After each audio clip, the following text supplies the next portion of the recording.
two things you can't take back in life: the time that has passed and the words that come out of your mouth. Can't. And now something cool happens.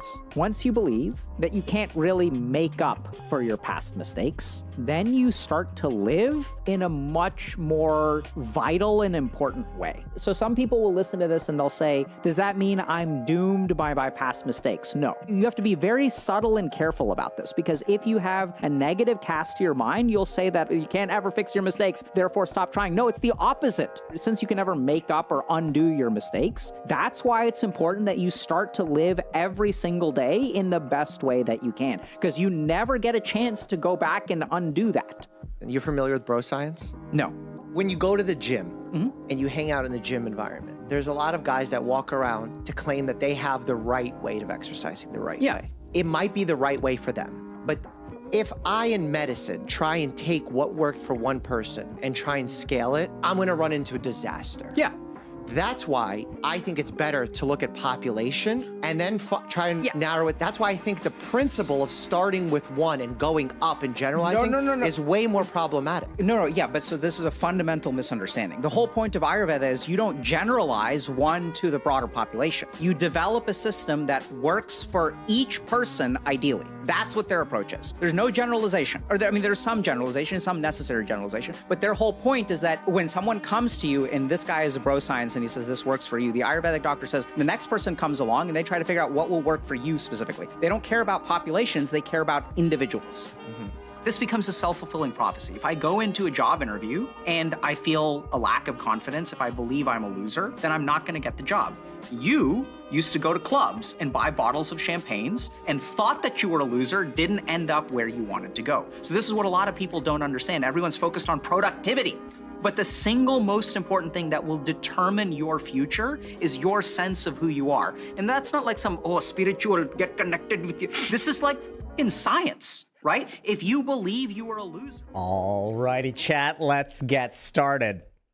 Welcome to another Healthy Gamer GG stream. My name is Dr. Alok Kanoja. Just a reminder that everything we discuss on stream today is intended to be taken for educational and entertainment purposes only. Nothing is intended to be taken as medical advice. So if y'all have a medical concern or question, please go see a licensed professional.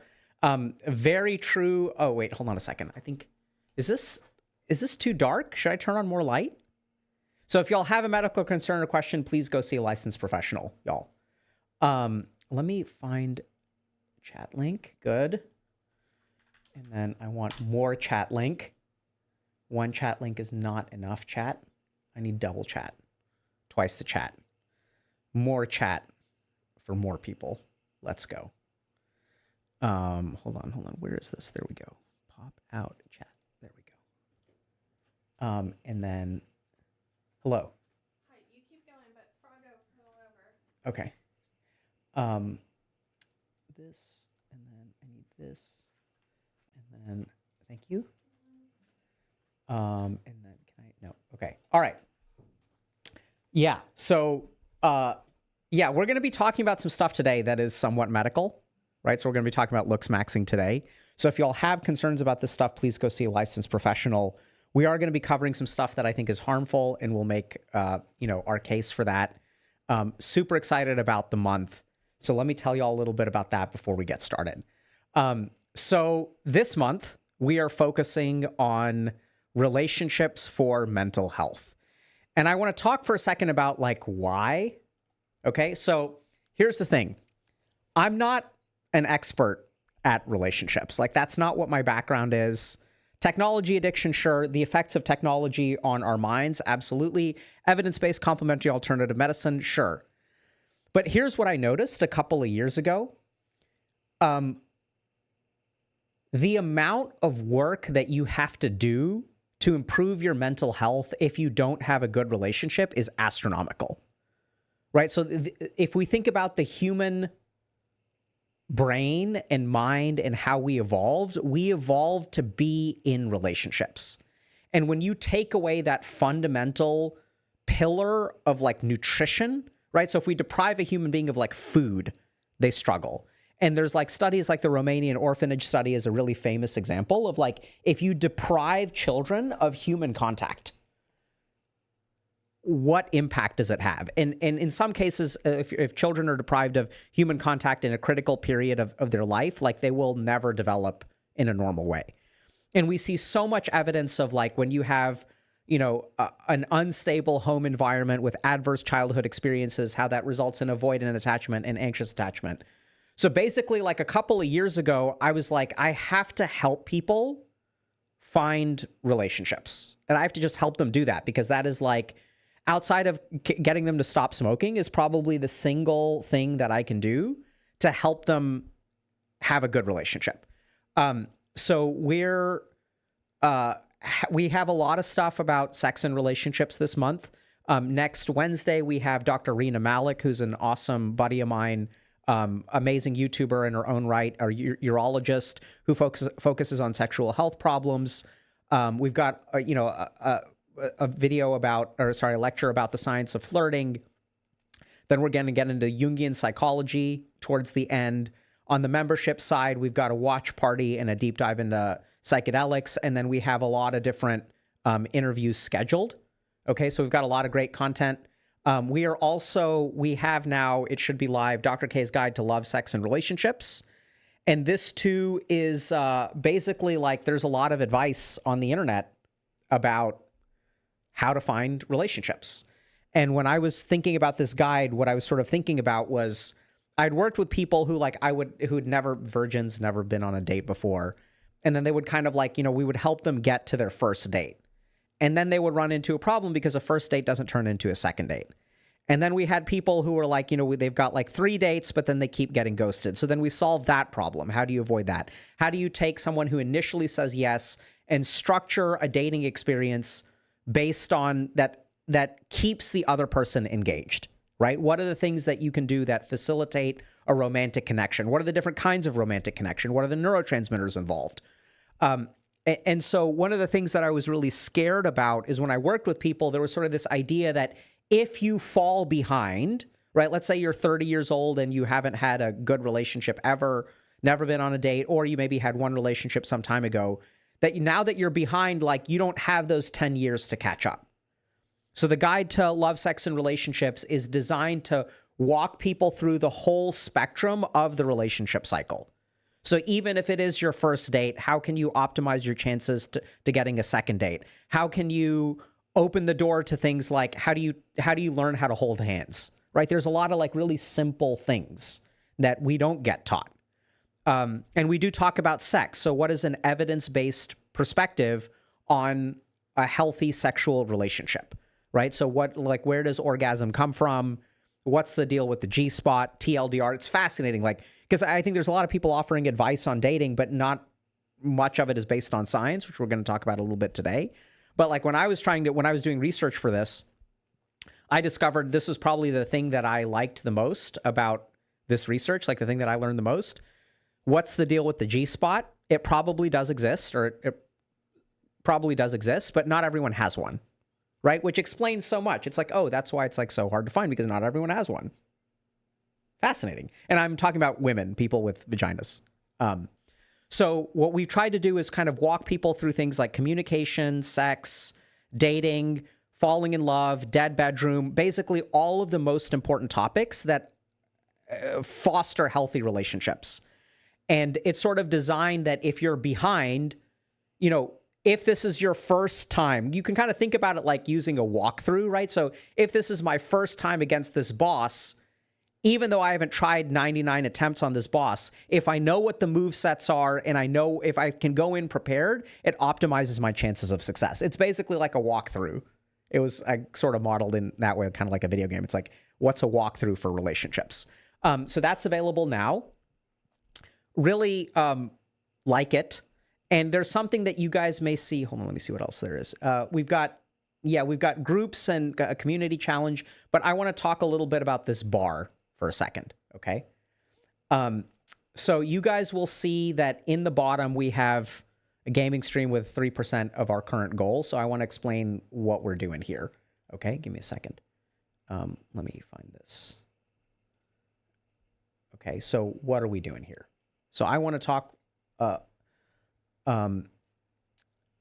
little bit about what we do here at HG, and then we'll hop into the lecture. So I've been doing this now for this is year 6.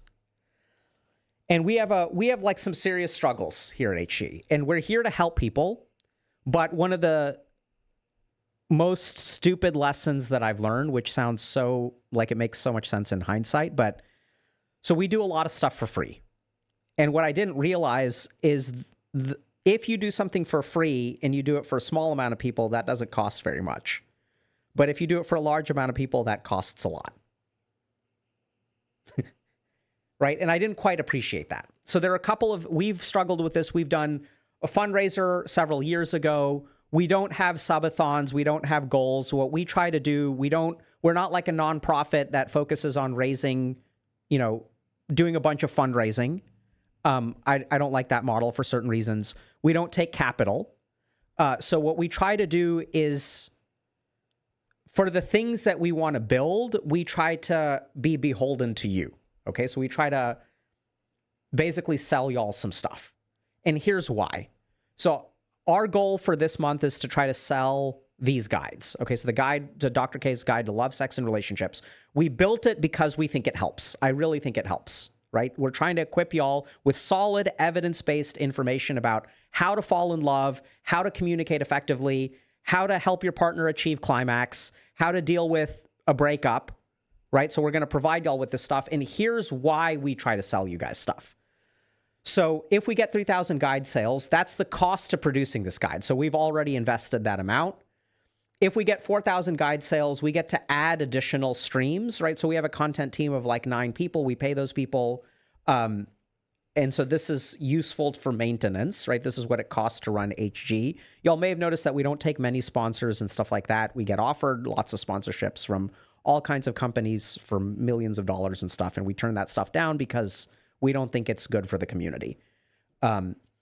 So then the other thing is I have ambitions. Okay. So there's like stuff that I want to do. So I was like, there's stuff that I think would be helpful. There's stuff that I think would be fun.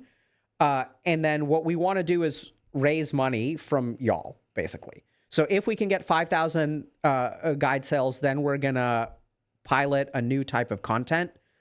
6,000 guide sales helps us develop a research infrastructure to start publishing some of the research that we've been doing for 5 years. 7,000 guide sales helps us build this thing called the HG Institute, or grow. So it's already built. It's actually doing fantastic. We're trying to educate therapists and mental health professionals and coaches about the kinds of things that y'all need help with. And then we're also getting closer to actually building a mobile app. And as you all may know, mobile app development can be very, very, very expensive. And so we don't want to take outside capital for that kind of stuff. And then as we hit some of these goals, we're going to do things that we have lined out. I think a lot of these are going to be a lot of fun. And the first one is going to be a gaming stream, and I'll play whatever y'all want. That is the thing that I'm the least excited about, TBH. I think some of the stuff is coming down the road. So this thing in the bottom right corner is basically as we blurred. There we go. As we hit these goals, it'll unlock a new goal every time we hit 100%. Okay. You guys decide. So y'all can vote on what we play. But that's what we're kind of doing here. We build stuff that we think is helpful to y'all. We'd appreciate it if y'all support us financially, and then we take that money and this is what we do with it. Okay. It's like, we're going to build more stuff. We want to do more stuff. Research is expensive. App development is expensive, but that's what we're trying to do. Okay. So let me just make sure. Super excited about this stuff. And then today what we're going to be doing is I think we're going to try to show one episode of the guide for people who are interested later in the stream. So we're already at 4%. Thank you guys very much. Shall we jump into the lecture? What do y'all think? Lecture time?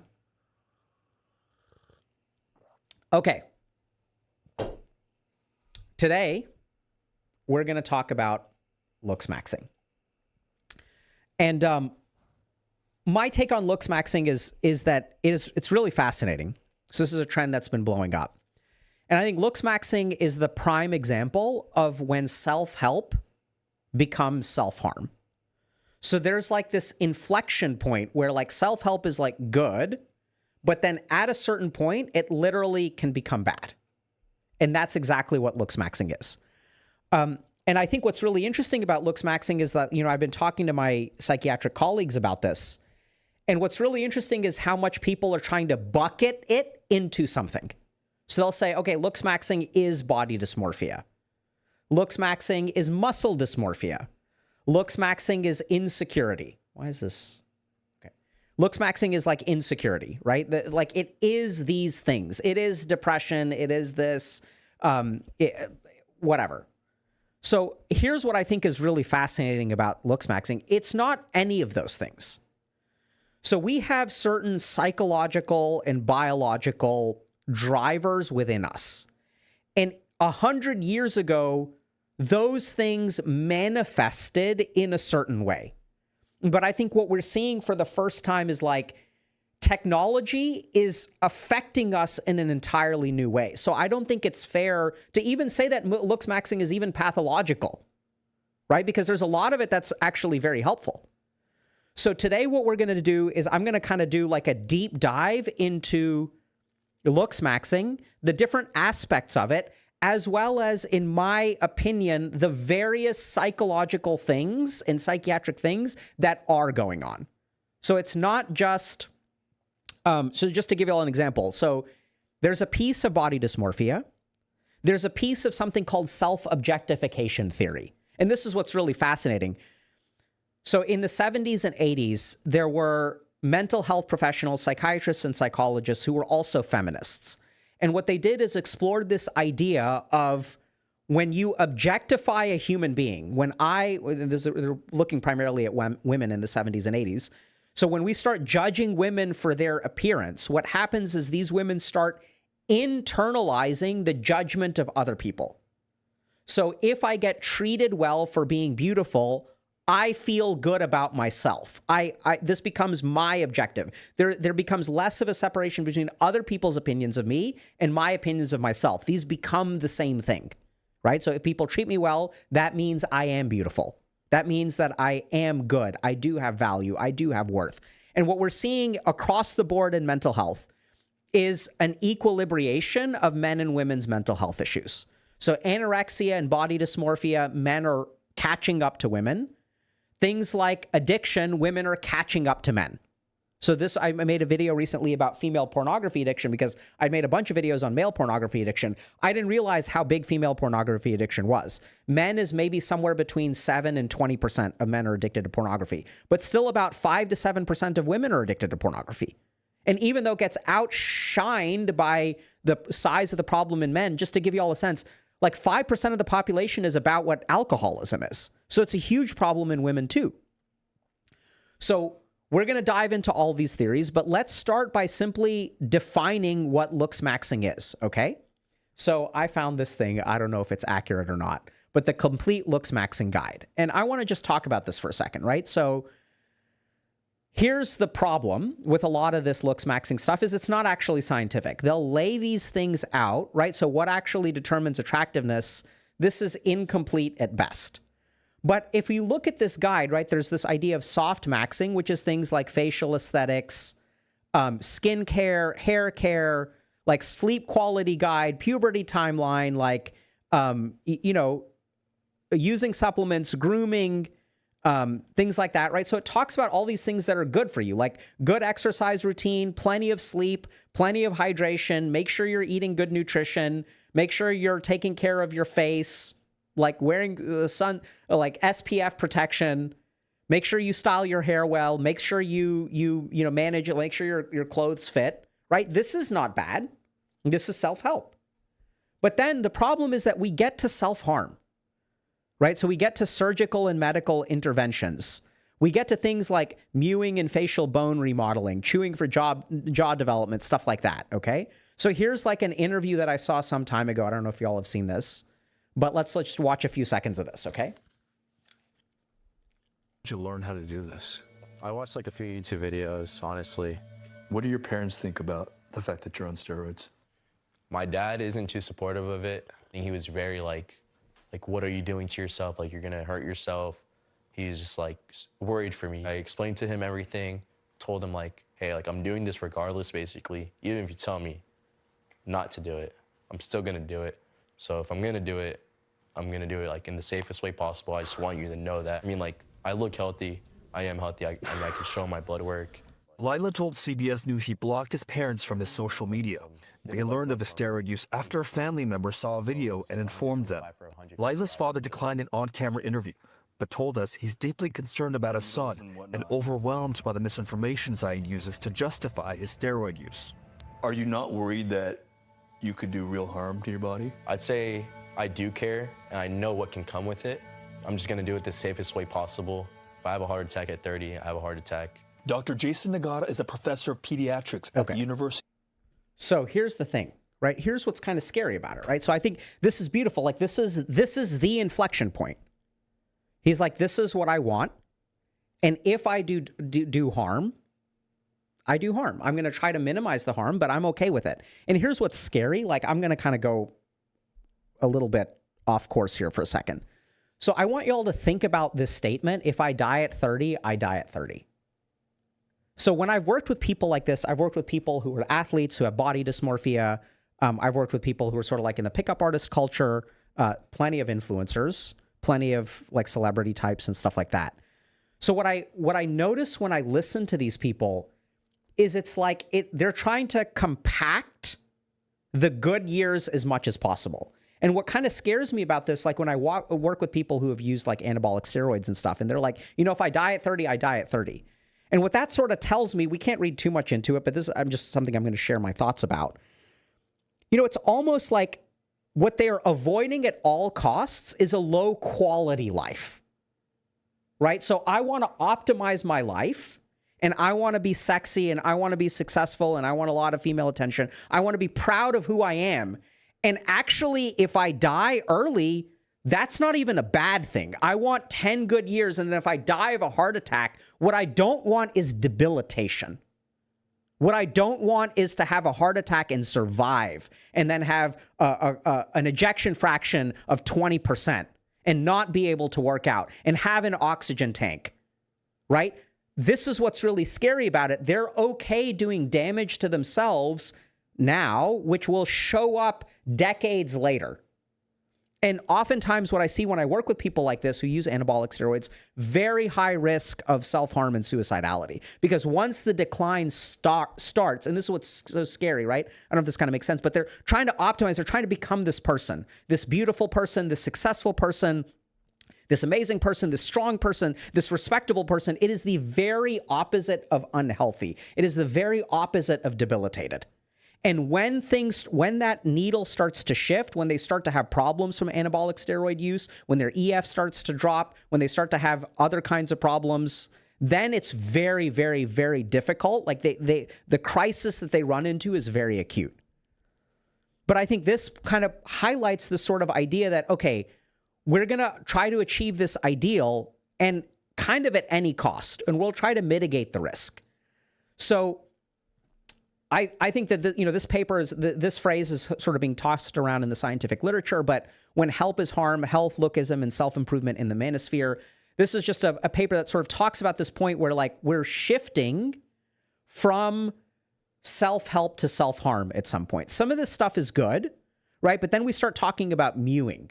So for those of y'all that don't know, mewing is sort of this concept. Let's see if we can find it here, page 7. Okay, so let's talk about soft maxing versus hard maxing, okay? So this is stuff like soft maxing is improvements requiring no permanent changes, skincare, grooming, diet, training style, posture, right? This stuff is like healthy. Permanent or semi-permanent interventions, surgery, braces, Invisalign, long-term medication also includes things like, smashing your face with a hammer. And then let's talk about mewing.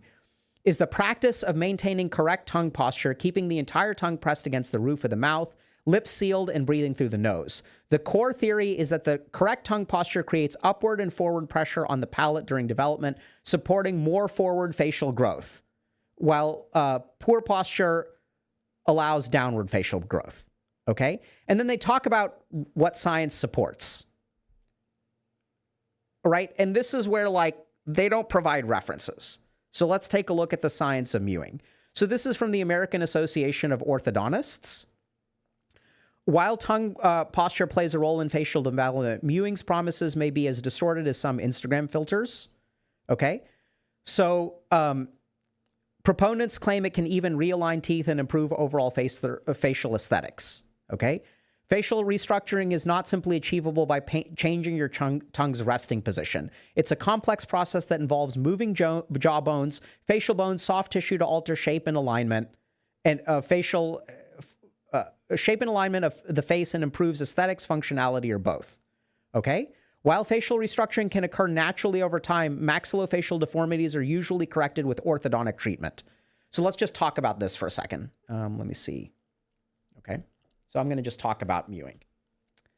So there's a lot of evidence that some of the things that you do early on in life will alter your jawbone and facial development, okay? So for example, I think extended pacifier use, like, right? So a 2-year-old, a 3-year-old will sort of like that constant kind of sucking will sort of cause your teeth to like grow a little bit forward potentially. But basically what we know is that pressure on the soft palate, right? So pressure by your tongue on the palate, the hard palate and soft palate of your mouth, doesn't appear to be sufficient to significantly alter your facial structure. So in the first maybe 5 years of life, some of that stuff is maybe possible. But the current medical consensus is that you can't just push against the roof of your mouth, or I don't know, I may be getting mewing wrong. And there's like more, evidence about this. Which we'll show in a second. I'm not an expert in facial bone development, okay? I'm a psychiatrist. But basically, like, there's no evidence that this actually works, right? That generally speaking, if you want to alter your, like, facial structure, we use things like the way that teeth come in. We use orthodontics. We use braces that are, like, really painful and exert a level of force that is, like, not what you can do with your tongue. So it is possible, and we have like dental surgeries and stuff like that this kind of stuff works, but there's sort of this idea that mewing works, which doesn't seem to be based in science, okay? So mewing is an eponym of Dr. John Mew, a professor at his own London School of Facial Orthotropics, who was recently stripped of his dental license by the General Dental Council. The dismissal, like basically he sort of made this stuff up. Specifically, Mew's theory postulates that genetic control of skeletal growth is not precise, but rather that the articulation of the jaws and teeth is dependent on environmental guidance from orofacial musculature. Okay? And, like, the public needs to be made aware that this is not based on sound scientific evidence that would make it a viable alternative to treatment to orthognathic surgery. So basically, like, we don't have evidence that mewing works. Okay? And then for some of the more extreme things like taking a chisel to your face or a hammer to your face or whatever, like this is where I want y'all to understand, in order to know that something works, it's not just some guy's scientific theory from the 20s. It's like what we do is these things called randomized controlled trials. So we'll take 100 people who do mew and 100 people who don't mew, and then we'll observe their changes over time, right? And we'll see what is the effect of this. How do you know that it is working? But what we tend to find is that if you talk to, let me find this. Yeah. So if you like read people's experiences, right, they would like hard disagree. So here's a Looksmaxx tier list based on my experiences. S tier, mewing is the holy grail. It really all starts with tongue posture and breathing patterns. Took a while to see anything visually, but after like 4 or 5 months of consistent proper tongue posture, my face started to look noticeably different from the side. Okay? Non-negotiable. So now we have an interesting problem, which is if we have a bunch of these surgeons and orthodontists and people who train, and by the way, I don't know if you guys know this, probably the hardest training in the field of medicine is maxillofacial surgery. Like an oral surgeon trains the hardest. You guys know why? They go to dental school and they go to medical school. They have 2 doctorates of medicine. Like they MD and DMD. And then you go through it's usually like a combined training program, which includes residency and stuff like that. So it's kind of truncated, but it's like you go to school for like over a decade. Okay, so these are not people, like this is a very extensive, deep science that involves everything we know about dentistry and everything that we know about medicine. 2 doctorates, and not even a PhD. This isn't those MD, PhD people. This is like 2 medical degrees. 2 medical degrees. It's insane. Okay? So now if a bunch of orthodontists are saying, hey, this stuff doesn't work, how the hell do we have people saying this is S tier, this is the non-negotiable? How do we bridge that gap? And this is where we have to be humble as medical practitioners, right? Just because a bunch of doctors believe that this is the case doesn't necessarily mean that it is the case. So I'll give you all a simple example. 60 years ago, people were like, hey, meditation helps with my mental illness. And a bunch of doctors were like, there's no way this is possible. And we were wrong, right? So this is where I think it's important. I'm not saying that mewing works. I don't think it works based on my primitive understanding of facial structure and bone structure and stuff like that. Basically, the micronewton of force that the tongue can apply on the soft palate and hard palate, I don't think is anywhere near the newtons and persistency of force that are provided by braces. It could be a false equivalence. There's way more to it than I even understand, but I'm with my orthodontist friends on this. And then people will say, but like the orthodontists, like, oh, you know, that's like a scam and big pharma, and they're trying to prevent the people from using mewing. I just don't think that there's evidence.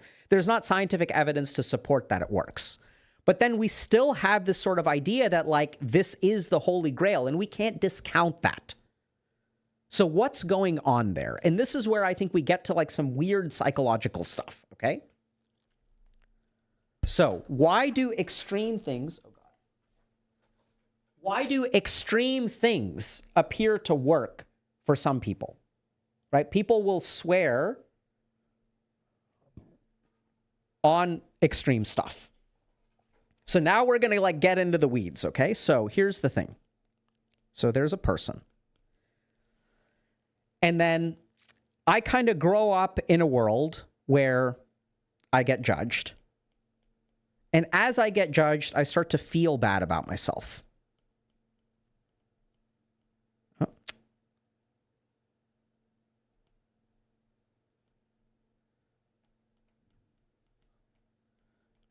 Okay? And I look at the world around me, and I notice that appearance is important.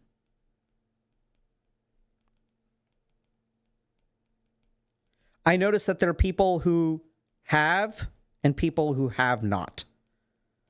That job, money, this stuff, like how do you attain financial security?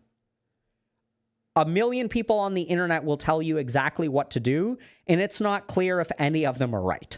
Myself included, right? So your self-worth, your worth, especially as a man, is dependent on how much you can provide. And appearance is important for jobs, right? So if we look at statistics on height and being a CEO, CEOs over 6 foot are way more common than they should be, right? So fundamentally, money, respect, attention, right? All of this stuff depends on your appearance. Okay? And they're not wrong, right? So if people say, like, why do we Looksmaxx? So if we go to, not this one, objectification theory.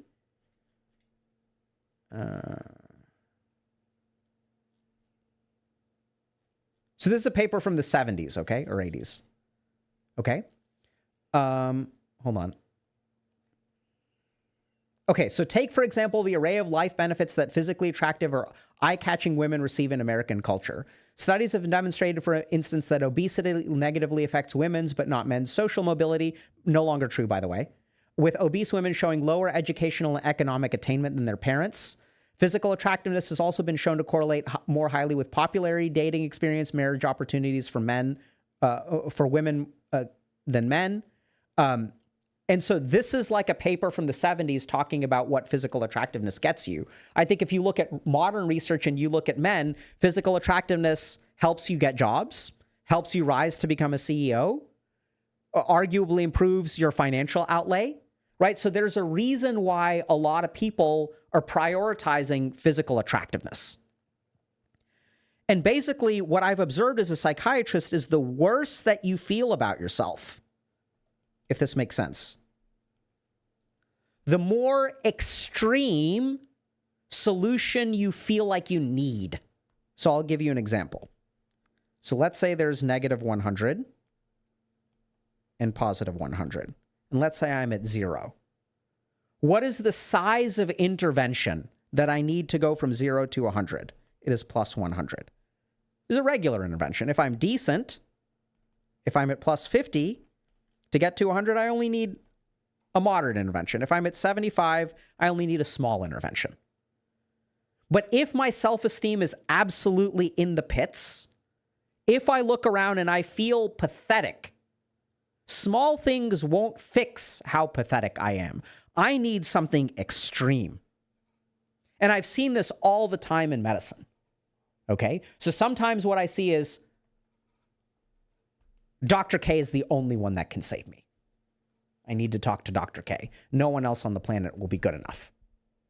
And these people feel severely bad about themselves. I have problems that are so unique and so bad, I need only the most brilliant person on the planet. Like literally, I'm not saying this to toot my own horn. This is like literally what people will approach me with. You're the only one.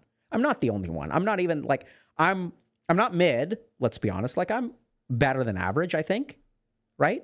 Like trained at Harvard and all that good stuff. I work hard. I try hard. A lot of my colleagues are burnt out. But what I see with people who are very severely ill, right? So I see this a lot with like fibromyalgia and complex regional pain syndrome and gut dysbiosis. Sometimes when you feel really sick, you feel like you need the inverse of how sick you feel is the size of treatment you need. I need all of the treatment. I need the most extreme thing. And when you do the most extreme thing, it feels really good. And so here's my question about mewing. For someone who says it works, how do you navigate what percentage of your benefit is placebo effect? Right? So I saw a really cool study. I wonder if I can find it real quick. Oh, this is such a good paper. Overdose on placebo. No. So I saw this cool case report recently. Nope, can't find it. Oh, here we go. Okay, so this is what's so fascinating. A man who overdosed on, this is not the case report that I was thinking about, but a man who overdosed on placebo, 29 capsules of an experimental drug, he overdosed on placebos. This is not the one, but basically there was a guy who was hospitalized because he overdosed on his placebo pills. And he had all these like hemodynamic changes, elevated heart rate, blood pressure, and they like hospitalized him because it wasn't like he was he wasn't physiologically normal. And then when they found out, but then they did a drug screen. So they like tested his blood and they're like, what did he OD on? We don't know. And they couldn't find anything. And then they looked into it and they were like, okay, like what happened? Then they figured out that he overdosed on placebo. And then they told him, hey, so you took like 29 sugar pills. It's like the equivalent of you ate a Snickers bar. That's your OD, was a Snickers bar. And once they told him, he got better and got discharged. Right? So sometimes people believe in really drastic treatments. And when they get those really drastic treatments, the placebo effect can be quite large. I'm not saying that mewing doesn't work. I don't know that. I'm saying that the medical professionals who spend over a decade say that it doesn't work, but people feel like it works. And if people feel like it works, we have to explore that.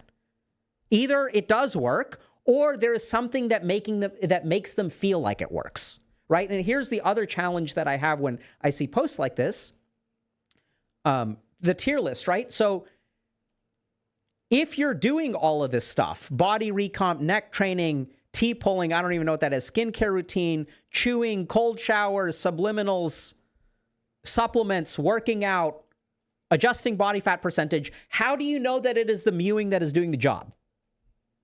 Right? So and when we're doing like scientific studies, the whole point is like we want to isolate something to determine what its effect is. So there is some of the stuff that is either harmful or maybe doesn't work, things like that. Some of the things like leg lengthening surgeries and stuff like that. You know, people will, I remember the first time, I've told this story on stream before. I think it was 2016. And I was working in the emergency room. And there was a guy who came in and he was like, he was manic, but he was like telling me that he was going to go to like Indonesia and get leg lengthening surgery done. And I kind of looked into it, and people will basically crack your shin bones, insert metal rods or plates, and then like reaffix them to give you a couple inches on height. And when I looked at the outcomes from that, it's really scary. Like you can have lifelong debilitating pain anytime you walk if the surgery doesn't go well. Right? So what is going on psychologically with these people? Like what on earth is happening? And this is where we get to a couple of things, okay? Hold on. I'm looking for a paper. Not this one, not this one, not this one, not this one, not the... There we go. So we're going to talk about a couple of different psychological things today, okay? So we're going to talk about anorexia. But before we get to anorexia, let me just explain what we're going to do. So if you guys want to understand psychologically what I think is going on with Looksmaxxing, let's understand. Okay? Okay. So what we're going to do is look at some psychiatric drivers and or diagnoses. So there's anorexia. There's self-objectification. There is borderline personality disorder.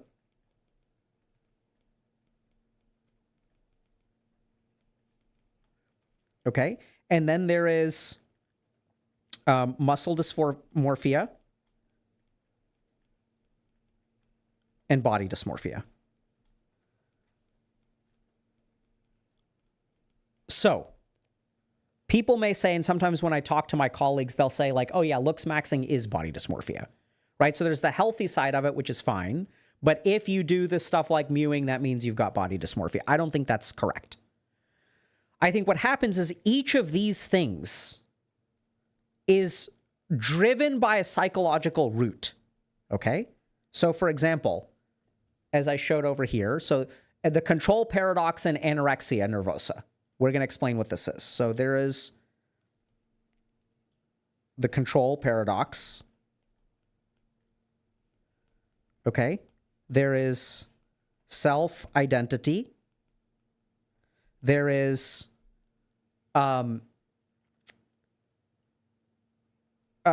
empathic connection. I know this sounds so weird, with others. And then there is like judgment on your body, which I know sounds like the core, right? But here's my take on what Looksmaxxing is. If we look at the effect of things like social media. Okay, so for example, let's take a look at the association between social media use and body dysmorphic symptoms in young people. Frequency of use of image-based but not text-based platforms was significantly and positively associated with body dysmorphic symptoms, and this association remained significant in the adjusted models. Self-oriented perfectionism may amplify the relationship between social media use and body dysmorphic symptoms. So what does this mean? Okay. So now what's going on is social media use is exacerbating this. Okay. Does that kind of make sense? So the internet is exacerbating our judgment on our body. And there's also a differentiation. So if you are perfectionistic, this gets amplified even more, right? So this kind of explains to me, like, I'll tell y'all why this is important. So if using social media makes you a Looksmaxxer, then everyone who used social media would make you a Looksmaxxer, right? If it caused body dysmorphia, then everyone who did it would result in, everyone who used social media would have body dysmorphia. But I think what's really interesting is we dig into the science of it, and the reason that we have to talk about the complexity is because if you have a perfectionistic personality and you use image-based social media. A lot. The more that you look at images of other people who are beautiful and you are perfectionistic by nature, then that contributes towards looksmaxxing. That's how we move from self-help to self-harm. So if we take someone who isn't very perfectionistic, but spends time on Instagram, their likelihood of becoming a self-harming looksmaxxer is lower. Does that make sense? So I think it's more complicated. It is not one thing. What we're actually looking at is there are all kinds of new effects on social media that activate these things. And the more of these things that you have going on, the more likely you are to be a self-harming looksmaxxer.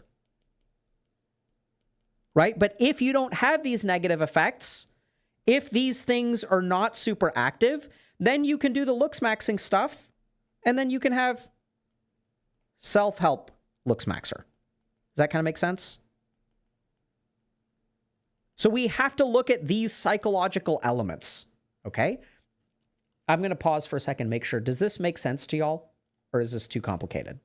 Right? So like basically we live in a world where there's certain psychological things, and that plus the internet results in the harmful behaviors of looksmaxxing. That's my theory. Okay? Okay? So now let's dive into it, because this is what's really fascinating. I mean, like, to me. Okay. So let's start with the control paradox, okay?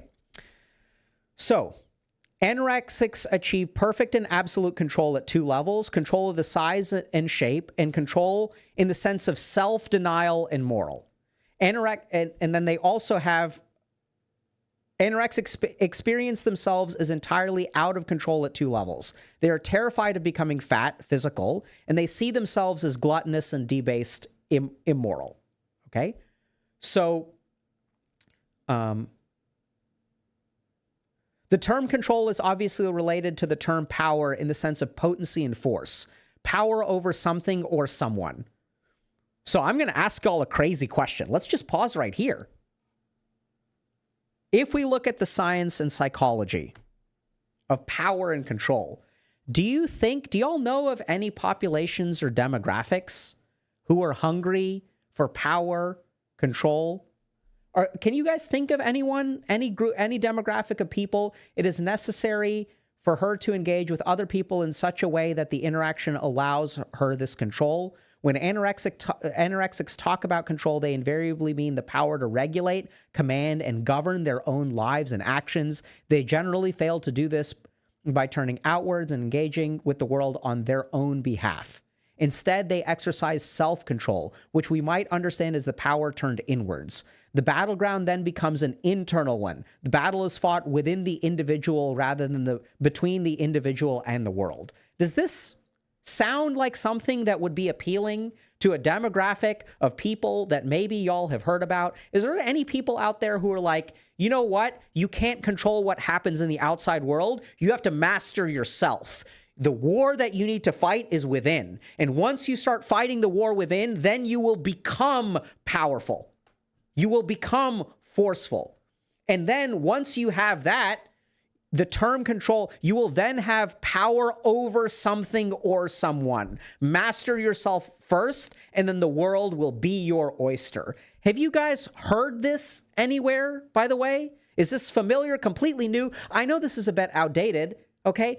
Oh shit, man, this is a paper from 1979. So I'm sure you guys haven't heard anything like this before, right? This is foreign. And by the way, I love this. Throughout the paper, I will refer to the anorexic as she. In 1974, this did not apply to men. In 2026, it is the root of the manosphere. The world outside of you cannot be controlled. AI is taking your job. Women are only looking for men who have a certain sexual marketplace value.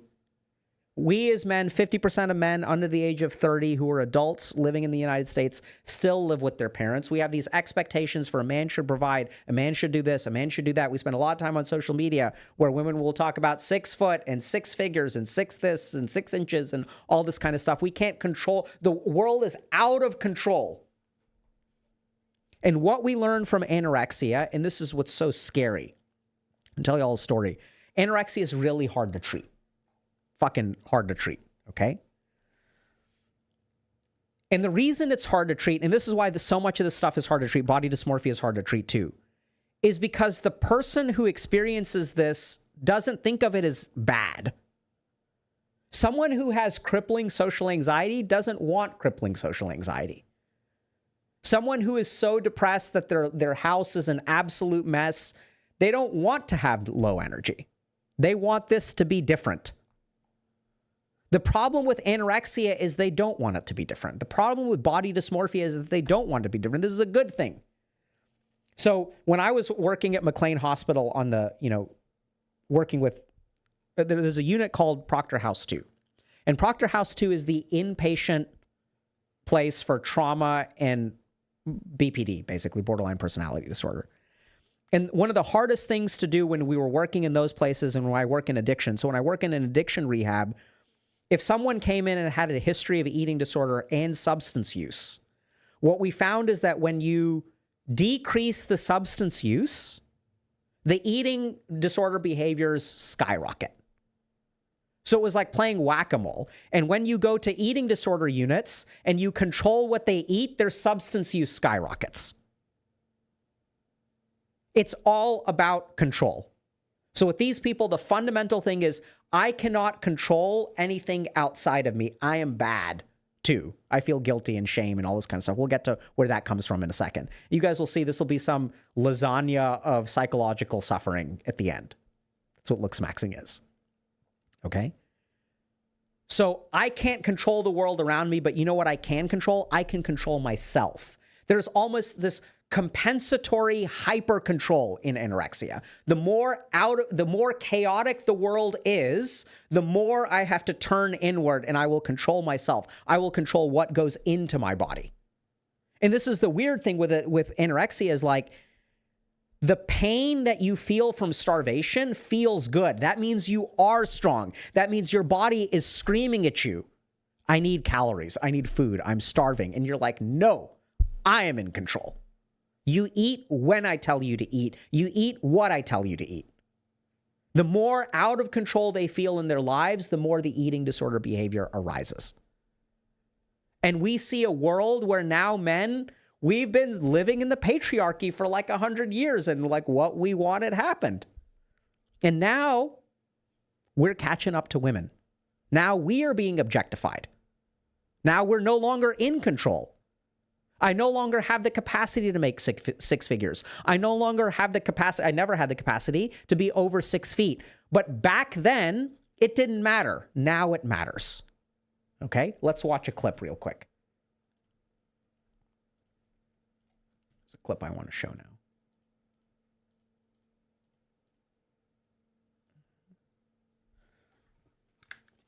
Okay. So I think this kind of represents how people feel about it. You, but your vanity, self-obsession, and insecurity certainly will. This is really what women are doing. They're clowning Looksmaxxers, turning off their phone, covering their face with makeup, and then swiping left on 95% of dating profiles while calling you vain, calling you insecure. Women were the original Looksmaxxers. What's more insecure than covering your face with a bunch of toxic chemicals every day and telling other people looks don't matter? Are we living in reality? Do we actually lack this much self-awareness? I don't know. This is crazy work. Okay. So, like, I think this is the sentiment that it's a really interesting sentiment because I think a big part of Looksmaxxing is there is like equilibrium between men and women around appearance that's growing. But I think what's happening is that people feel out of control. And so if I want y'all to think about this for a second, okay? So if my job is being stolen by AI and there's inflation, there's uncertainty, I was planning, I'm in my first year of petrochemical engineering, but I don't know what's going on. There's war in Iran. People are moving off of fossil fuels. Electric cars are growing. I don't know if the industry that I'm in, I'm a programmer, but now AI is taking my job. Right? So like the world is fundamentally out of control. And I think a lot of things that we don't realize is, you can make arguments for the patriarchy, fair enough. But I think what's really scary is the patriarchy in some ways helps men, and this is not my area of expertise either. So like, this is just what I've observed as a clinician, right? So there's some advantages to being a dude, but like a lot of like the advantages of being a dude are only held by a certain amount of dudes. Right? And if you're not one of those dudes, like, then what? Right? So the deck is stacked against you. There's no way to get people to fall in love with you, right? Which I think is true, but we're going to try to educate y'all with the guide to love, sex, and relationships. That's why we built that thing, because we want to teach y'all what actually works. But then, like, what do you do? Right? How can you exercise control? There's only one domain that you have control over, which is yourself.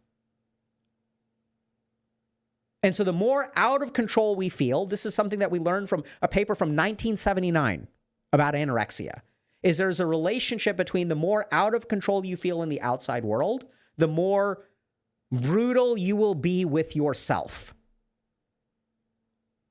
Right? And there's this weird perverse angle to this, which like I want to go back to this idea of I'm going to use steroids and then die when I'm 30, is like, I don't know if this makes sense. Man, how do I say this? There's a certain, like, if you're a dude, there's a certain, like, nobility to going out with a bang. I don't need to be a candle. I'm going to be a fucking firework. And if the price that I pay is the sacrifice of my own death, this is something that men, we are raised in a culture where sacrificing ourselves is to be lauded. Band of brothers. You pay the price, but you ain't weak.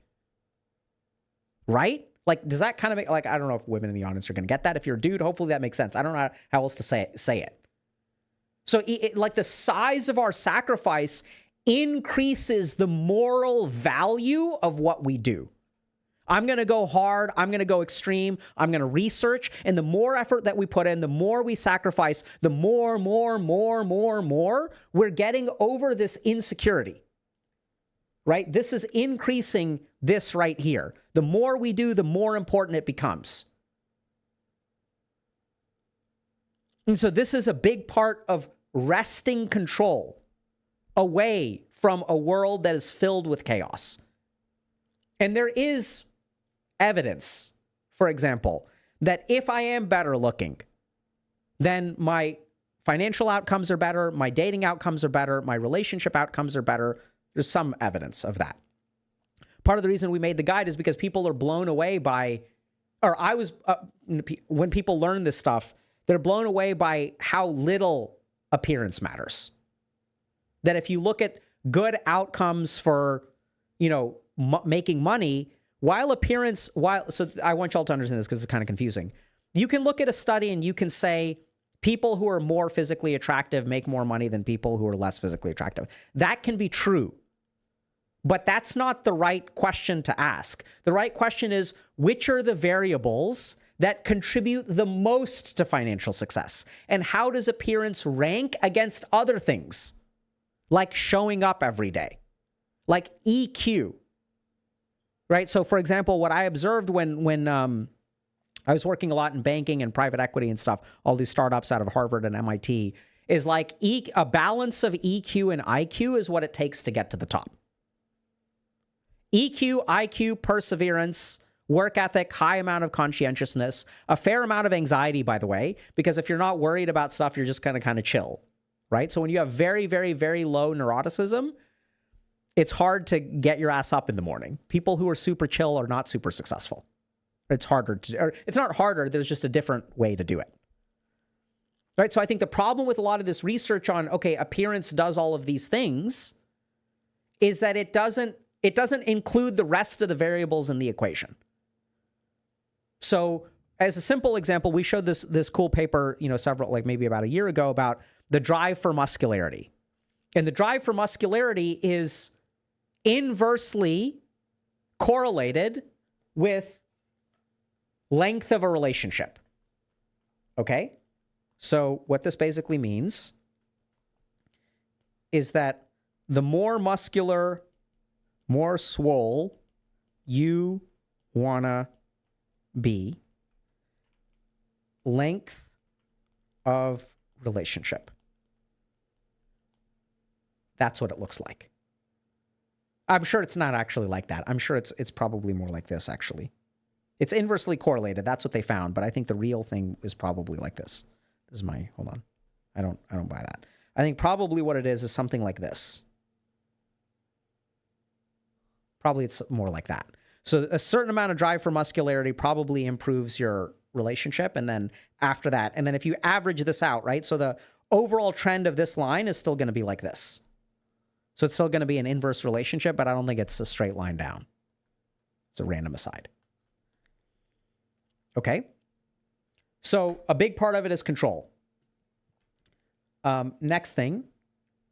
So let's talk about objectification. So this is the other big thing that's happening right now. So objectification theory posits that girls and women are typically accultured to internalize an observer's perspective as a primary view of their physical selves. Okay, what this means is that the way that people see me is the way that I see myself. This perspective on self can lead to habitual body monitoring, sound familiar? Which in turn can increase women's opportunities for shame and anxiety, reduce opportunities for peak motivational states, and diminish awareness of internal bodily states. Okay? I want y'all to remember these things. They will become relevant later. Okay? Oh, sorry. So, objectification.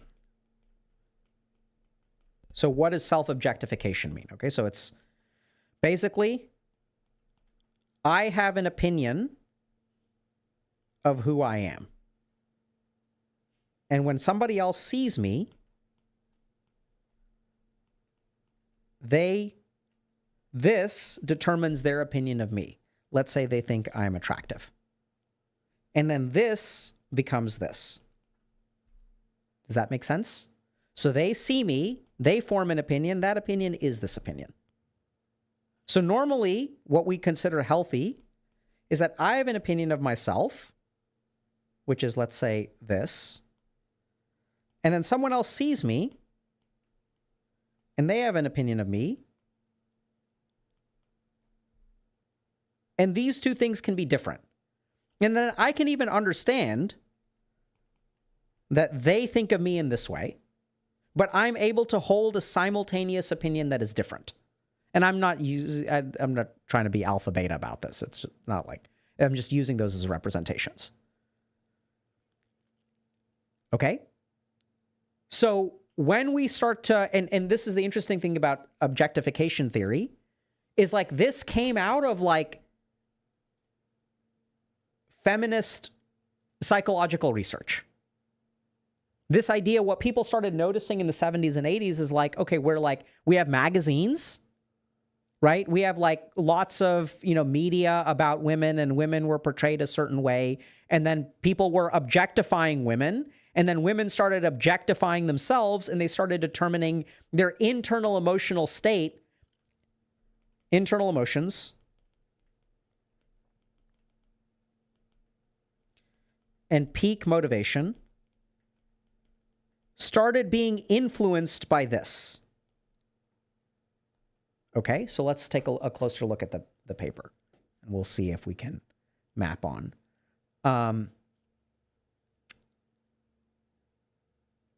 Right? The common thread running through all forms of sexual objectification is the experience of being treated as a body or a collection of body parts, valued predominantly for its use to or consumption by others. So I don't know if you guys saw this, right? So this is like, oh, Jesus, this is going to be so bad.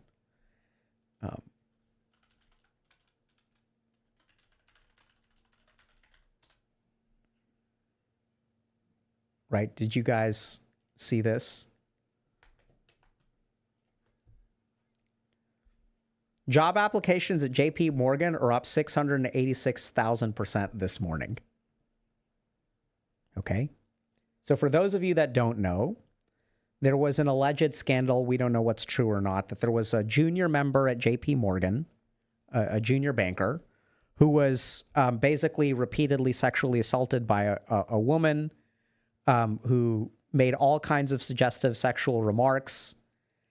And there was an allegation, right? And this is like, I think this is a kind of, it's funny. I was on my friends and we were actually laughing about it on Discord. And I was like, this is not funny, right? But we're sort of like, it's so weird how much we've been programmed, where it's like the things that this senior female banker did to this junior banker is something that men would love to happen to them. They think that until they're actually in that situation. It's just a cycle. It's not, doesn't feel good to be sexually predated, even though men will joke about it. They don't understand. They have no frame of reference. Right? Thankfully, most of us don't have a frame of reference. We've never been sexually assaulted. But the idea of being forced to do all kinds of things to your relatively attractive female boss is something that men will joke about, like applications are up 700,000%. Right? So this is what's so interesting, I think, and this is what's so hard and fascinating to me, is that we live in a culture, and this is not just true of men, right? Where like, this is something that many men I've worked with long for. Right? So this paper is talking about how sexual objectification leads to self-objectification. But there are so many men I've worked with who would want nothing more than to be treated like a piece of meat that is desired by women. It's something that's strived for, and it's not just men, right? There's lots of women who feel this way too. I want to be the object of someone's lust. I don't care about them loving me as a person. I want to be that which is hungered and thirsted for. Now, the question is, why on earth do they feel that way? And this is where I'm going to go off the rails again, right? So for a lot of men, what happens is like, okay, a lot of tangents today, but we're just going to go with it. So when we grow up, we develop templates of human interaction. And one of the most common templates that a lot of dudes develop is when they hit puberty and they get really horny, there is the object of their lust. And we can say that this is not good and it's dehumanizing and all this kind of stuff, which is true. We'll get to this in more detail when we get further into the self-objectification. But then in this template, there's the horny incel, and then there's the sexually available person who gets their pick, right? I'm looking up at this thing. So the template that I have is that there's the high sexual marketplace value and the low sexual marketplace value. And so what happens with human beings is when they develop a template, they don't try to scrap the template. They're actually very resistant to scrap the template. What they try to do is elevate themselves to the high position. So this is why kids who are abused at home become bullies. Because the template that they learn is there's a strong person, there's a weak person. The strong person hits, the weak person cries like a little bitch. And then when I go to school, which one do I want to be? They reclaim the power that they lose in this relationship by inflicting that pain on another person. This is how the cycle of trauma perpetuates. And when you have a lot of horny kids who aren't able to get dates and aren't able to get laid, they strive to be, they objectify this person, right? And then they want to be objectified. I want women to surround me and want this body. Not necessarily who I am, but want this body. And then there's really fascinating science behind this, okay? So if we go up, diminish awareness of internal bodily states. This is another important element, okay? We'll get to that in a second. So let's see if there's something else, okay? So objectification theory posits that the cultural milieu of objectification functions to socialize girls and women, now men, at some level, treat themselves as objects to be looked at and evaluated, right? So does this apply to Looksmaxxers? Do Looksmaxxers treat themselves as objects to be looked at and evaluated? Women, now Looksmaxxers, often adopt an observer's perspective on their physical selves. And then there's a certain sequence to this that we can get into if y'all want. Begins with compliance to minimally sufficient external pressures. So what does this mean? This means that the first stage,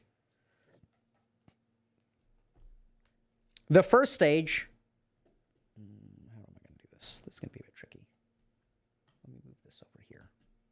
So I'm going to walk y'all through this, okay? So stage number 1. Hold on. Did I change it? Yeah, okay. Diminished internal signal. This is going to become important too, okay? I'm going to just check in. You guys following me? Too all over the place? Or are you guys following? Okay. So this starts with external signals. Compliance with external pressures. So everyone wants me to be beautiful, right? So people want me to be beautiful.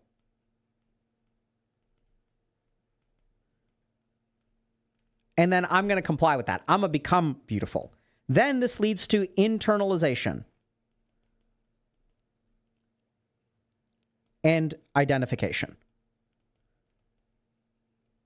So this isn't like really rocket science, but basically people say I should look a certain way. I start looking that certain way, and then I start to believe that I am that way, okay? And then what that ends up with is claiming ownership of socialized values and attitudes. So we live in a world of dating apps where, like, this is another huge selection pressure. Why is this changing for men? Part of the reason it's changing for men is because men are objectified on a level now, right, that like women were objectified in the 70s and 80s. Men are judged based on their appearance. It used to be that obesity didn't really matter at your workplace. Now it matters a lot. Now we have these billionaires who are all ripped and injecting peptides, right? Billionaires are no longer fat slobs who eat like whatever all day. They're people who have nutritionists and personal trainers and have testosterone replacement therapy and stuff like this, right? So the male Ubermensch is a self-actualized individual who is sexy, attractive, the object of everybody's lust, and rich, and in control of their lives. And then it gets incorporated into their true sense of self.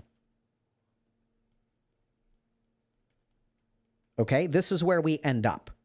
So now this goes back to this thing where, like, now the way that I think about myself is the way that other people treat me.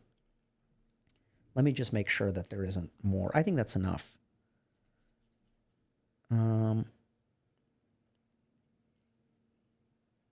So I think this is just a cool, capture this idea of the phrase of the looking glass self. So this is a self that is determined by what I see in the mirror. Okay? Body image satisfaction is positively correlated with sense of self. I think that's enough from this paper. I mean, there's more, but we'll... Okay? Does this make sense? Now we get to... Oh, no. There is more. Okay. So... Pointing out, however, that only 1 in 40,000 women actually meet the requirements of a model's shape and size argues that the ideal female body myth is unrealistic and virtually impossible to attain. So this is where looksmaxxing comes in, right? So back in the 70s and 80s, the ideal image of a woman was not attainable. And now we see why some of this hard maxing stuff like bone smashing and mewing and stuff like that, right? Leg lengthening surgery, cosmetic surgery has accelerated. We have face contouring, we have makeup, we have all these things that are attainable. So back in the day, what happened is the psychological process for a woman who felt objectified was like, okay, we got to do that internal work because the external work isn't possible. There's nothing that you can do to become a supermodel. But in a world of cosmetic surgery, steroid use, testosterone, like bovine growth hormone injections, leg lengthening surgery, we no longer have to do the psychological work because, oh, there is a system. There's almost a protocol with steps that you can do, right? There are all of these things that you can do to attain this, what used to be unattainable standard, right? We can fucking inject IGF peptides, insulin-derived growth, or insulin-like growth factor, not derived, insulin-like IGF, which boosts muscle growth. Okay? Let's go back to... Okay. Then there's a couple of other things. So shame is a big emotion here, right? A desire to hide, to escape painful gaze of others, or to disappear alongside feelings of worthlessness or powerlessness. Okay, so I'm going to ask y'all.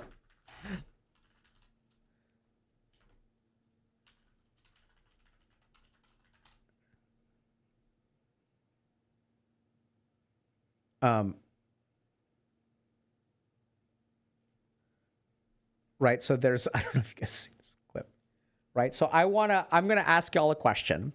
What do you think is the emotion of the person who is experiencing this?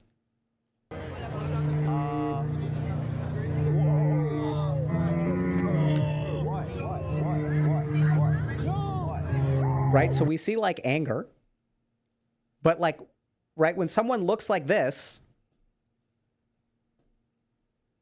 and then this happens, right? And then they look like this. Like, what do you think when you have a Looksmaxxing influencer? We don't know. Maybe he just was responding to the fact that he was assaulted and someone put hands on him, right? And so this is something that I think y'all can do, is y'all can, I encourage y'all. So here's what I would really like to happen. I want y'all to finish listening to this lecture, and then I want y'all to go back and look at clips of these people. And what I want y'all to pay attention to is how much of this is them trying to, and this is so fucking simple, how much of this is these people trying to look a certain way? Right? Like literally. And it's not even just about their looks. Like, don't even focus on the looks. Notice what happens when someone, you know, there's an interview with someone who says, and the host says, look, I'm fine with the way that I look. And then what happens? If you guys know what I'm referring to. Right? So look at these and look at how important it is for them to appear a certain way. Make sense? So there's shame. Okay? And then there's a couple of other elements. Okay? So this is another thing that we find from self-objectification theory, is that when you objectify yourself in this way, it is very motivating. Okay? How is it motivating? Because now you're like working really hard. So now we get to the BPD element. Okay? So let's talk about BPD for a second. So we'll talk about motivation and BPD. Okay? So borderline personality disorder is a personality disorder that is characterized by a chronic sense of emptiness and has an internal sense of self that is unstable. Okay, so the two things are chronic emptiness and a sense of self that is unstable. I don't know who I am. And what happens in BPD, we have our second most successful video on the channel, on the YouTube channel, is me explaining BPD. I love working with patients with BPD. A lot of people will avoid them because they're supposed to be difficult, but I have a lot of compassion. They're just amazing individuals who are just struggling because they don't know who they are. So then what happens with BPD is the way I feel about myself is determined by the way that people treat me. So being in a relationship with someone with BPD is very difficult because if I get angry at you and you've got BPD, my anger towards you is not me being angry. That becomes your sense of self-worth. So if someone is angry at me, that means I am bad. So basically the problem in BPD is this step right here. This happens a lot. Where if someone thinks about me in a certain way, then that's the way that I feel about myself. Okay? So then people with BPD have a challenge because the way they feel about themselves is determined by the way that people treat them. So then what happens is people with BPD become very manipulative, subconsciously for the most part, but they do all kinds of things to manipulate other people's reaction to them. Don't ever get mad at me. So oftentimes the women that I work with will almost like, this is not really the right word, but it's the best word, they will weaponize sex. They will discover, so people with a history of BPD have high comorbidities of substance use, which we'll get to in a second. And they also tend to have a history of intense and unstable relationships, engage in a lot of high-risk sexual behavior. Okay? And one of the reasons that they engage in high-risk sexual behavior is because when a woman has BPD and she engages in a sexual activity, it changes the way that people react to her. It changes the way that she's treated, right? So when I have sex with someone, it increases the likelihood that they will like treat me well and they will hold me and I'll feel good and we'll feel good together and it'll be amazing and it'll be like in the movies. So they become dependent on other people's evaluation to determine their own self-worth. Right? And I think what we see in a lot of Looksmaxxers is a piece of that. This is when we take self-objectification and we kind of elevate it a little bit more, we sort of end up in this BPD kind of character structure. I'm not saying Looksmaxxers all have BPD. I have no idea. There's a whole set of diagnostic criteria. What I'm saying is that there is a core element of BPD that I think predisposes people to Looksmaxxing. Because when I don't feel good about who I am, when I don't feel confident in who I am, when I don't know who I am, and I start to change all of my appearance because I feel out of control and stuff like that, and then the most dangerous thing for a Looksmaxxer is for the world to respond the way that they want. Because now I know how to evoke this response. Now I know how to get respect. Now I know how to feel desired. Now I know how to be the person that people lust after instead of the one who is doing the lusting. And it feels amazing, right? So the more dependent you are on that kind of feedback from other people, the more addictive this is going to be. And then something cool happens for these people. Because we learn from self-objectification theory that peak motivation is also achieved. And this is where I think we go back to the self-help. Because if we look at the stuff that Looksmaxxers do, there's really cool research on something called behavioral activation and depression. So when you have someone who's suffering from a major depressive episode, they don't feel like doing anything, but the more that you do, the better you start to feel. See, a lot of people think you cure the depression or treat the depression, then you feel like doing stuff, and then you do more stuff. It's actually the other way around.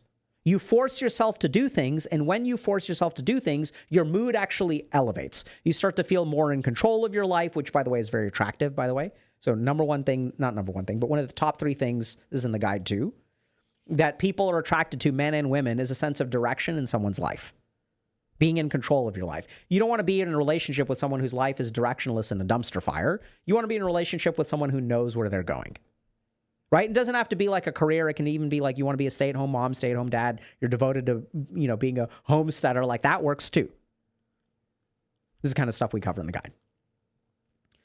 But going back to motivation, like it's so cool because if you're someone who's like, life is falling apart and you don't know what job you have and you don't know what's happening to your degree and you don't know if you can find a job, but you can start taking control and you start doing stuff, right? You start liking the way that you look in the mirror. You start hitting the gym. Your cortisol levels are better. These Looksmaxxers will say, hey, you got to get 8 hours of sleep every night. You got to reduce your cortisol levels, reduce your inflammatory burden, start eating healthy. And all this stuff, and you get motivated to do all of these good things. And when you start doing these things, you start to feel really motivated too. This is the self-help part of it. This can feel really good. It can be really good and be really healthy. And so that stuff I think is fine. But then we also have the sense of diminished internal signals, right? And then we get to stories like this one, which is really sad. So, and then like this was the tweet that I think Clavicular said, just got home. That was brutal. All the substances are just to cope, trying to feel neurotypical while being in public, right? But obviously that isn't a real solution. And so this is the sentence that really like, I felt for this guy. trying to feel neurotypical in public. Right? What does that mean to y'all? Like, we don't know what it means to him exactly, right? We haven't talked to him or anything like that. But like, this is the thing. It's like, this is an attempt to feel normal, right? And this is the scary thing, is like, people with BPD have a higher risk of substance use. And this is exactly why, because they don't like the way they feel on the inside. The way that they feel on the inside is determined by the way that people treat them. They also, people with when we're talking about self-objectification theory, what we know about these people is that they have diminished internal signals. So the reason that this is the case is because this is blocked. Their ability to determine the way they feel about themselves is actually blocked. And this internal feeling, being blind to your internal state, is also a risk factor for addiction. It's one of the fundamental risk factors for addiction, is when you don't know who you are on the inside. So you can't self-regulate internally naturally, or you haven't learned how to do it. There's a lot of negative emotions, shame, anxiety, judgment. You feel bad about yourself.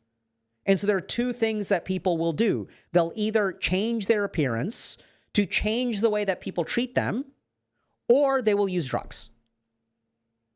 Right? Those are the two ways.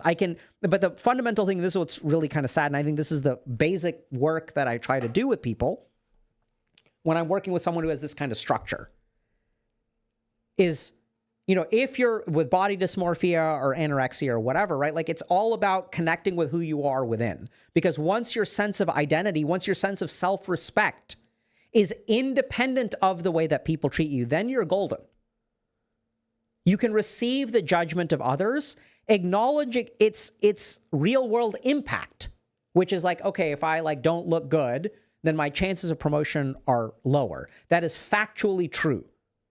But there are also many other things that I can do to increase my likelihood of promotion outside of my appearance. If someone doesn't like the way that I look, that is okay. At the end of the day, what is my interaction with this person for the rest of my life? It's minimal. People can think I'm ugly, and it's not that big of a deal. I can go on and live my life. I can eat food that I enjoy. I can lay out in the sun. I can go swimming in the ocean. I can read a good book. I can play a good video game. I can still enjoy working out and feeling healthy, right? Like, all of those things are fine. I can wear SPF skincare to try to optimize my appearance some. I'm not against the optimization of your appearance. It's a fact that human beings like to look good. Human beings like to be desired. Nothing wrong with that. It's just that when we're not careful about these psychological substrates, that's when we get into trouble. Let me just see if there's other... there was one other set of papers.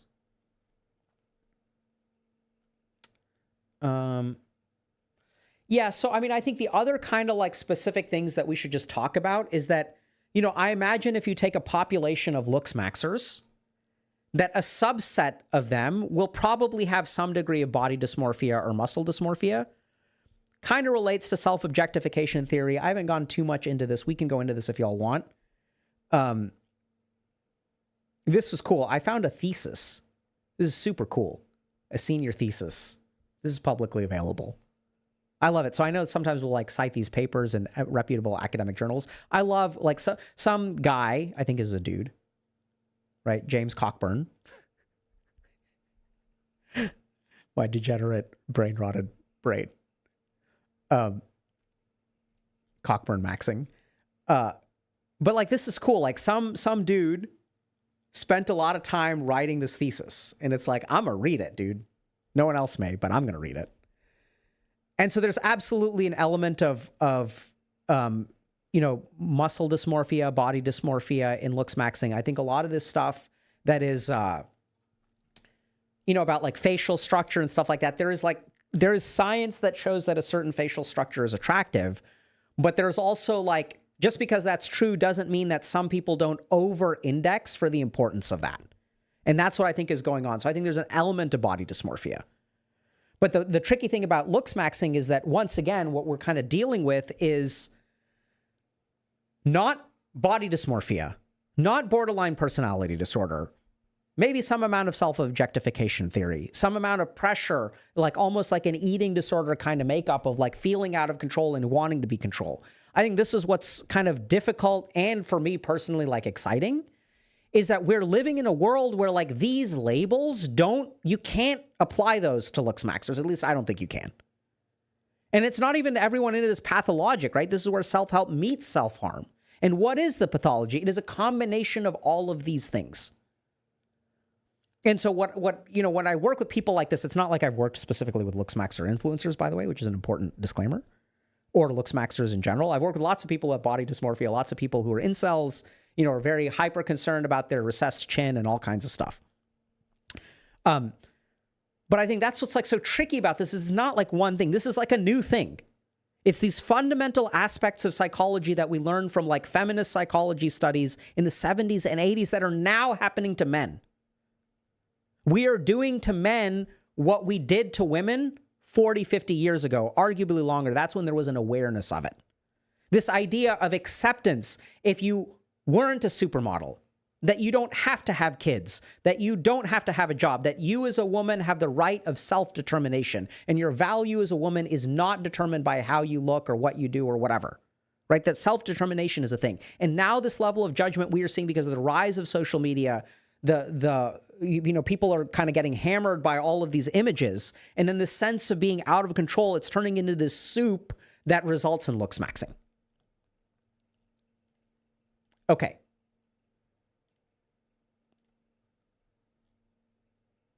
Yeah, Barbification, right? And it's like, it's kind of like, I don't know if this makes sense.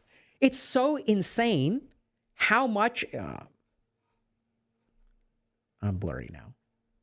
Focus. Focusing? Focusing out of focus. Blurry. Blurry maxing, chat. There we go. It's insane like how much the Looksmaxxing stuff is so parallel to what women do, right? Including things like makeup. It's like skincare and makeup used to be a chick thing. Now it's a dude thing too if you're a Looksmaxxer. It's like working out has been for both of us, both genders, all genders. And yeah, I mean, so that's my take. So here's what we're going to do. I'm going to post a link for questions. Maybe mods in chat can do that. Let me see real quick. Slido chat link. So let's see if this gets posted. Can we get y'all doing it? Okay, I'm going to post. So here's what I'd like y'all to do. I'm going to take... you guys can post questions in the Slido chat. And what we're going to do, we have one episode of the guide that we can show y'all. So why don't y'all... if you're dating today, there's a really good chance.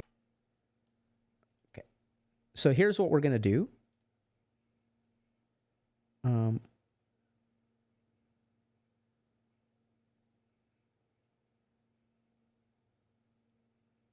Okay. I'm gonna show y'all a guide video. I'm gonna just grab a bit of water. It's only about 5 minutes long. So if you guys want to see like a quick video about the guide, we can sort of start that now while we're waiting for questions to populate. So please populate questions and we'll do Q&A, okay? I'm gonna take a quick break. We'll pick up back when we're... I'll be right back.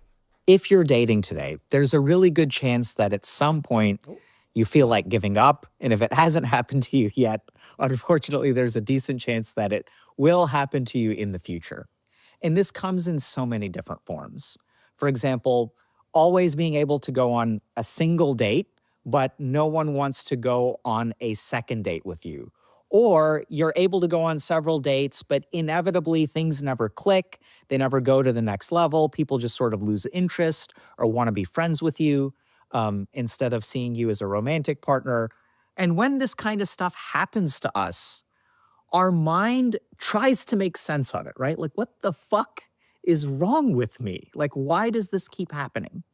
And the most natural thing for the mind to do is to make an identity-based conclusion, right?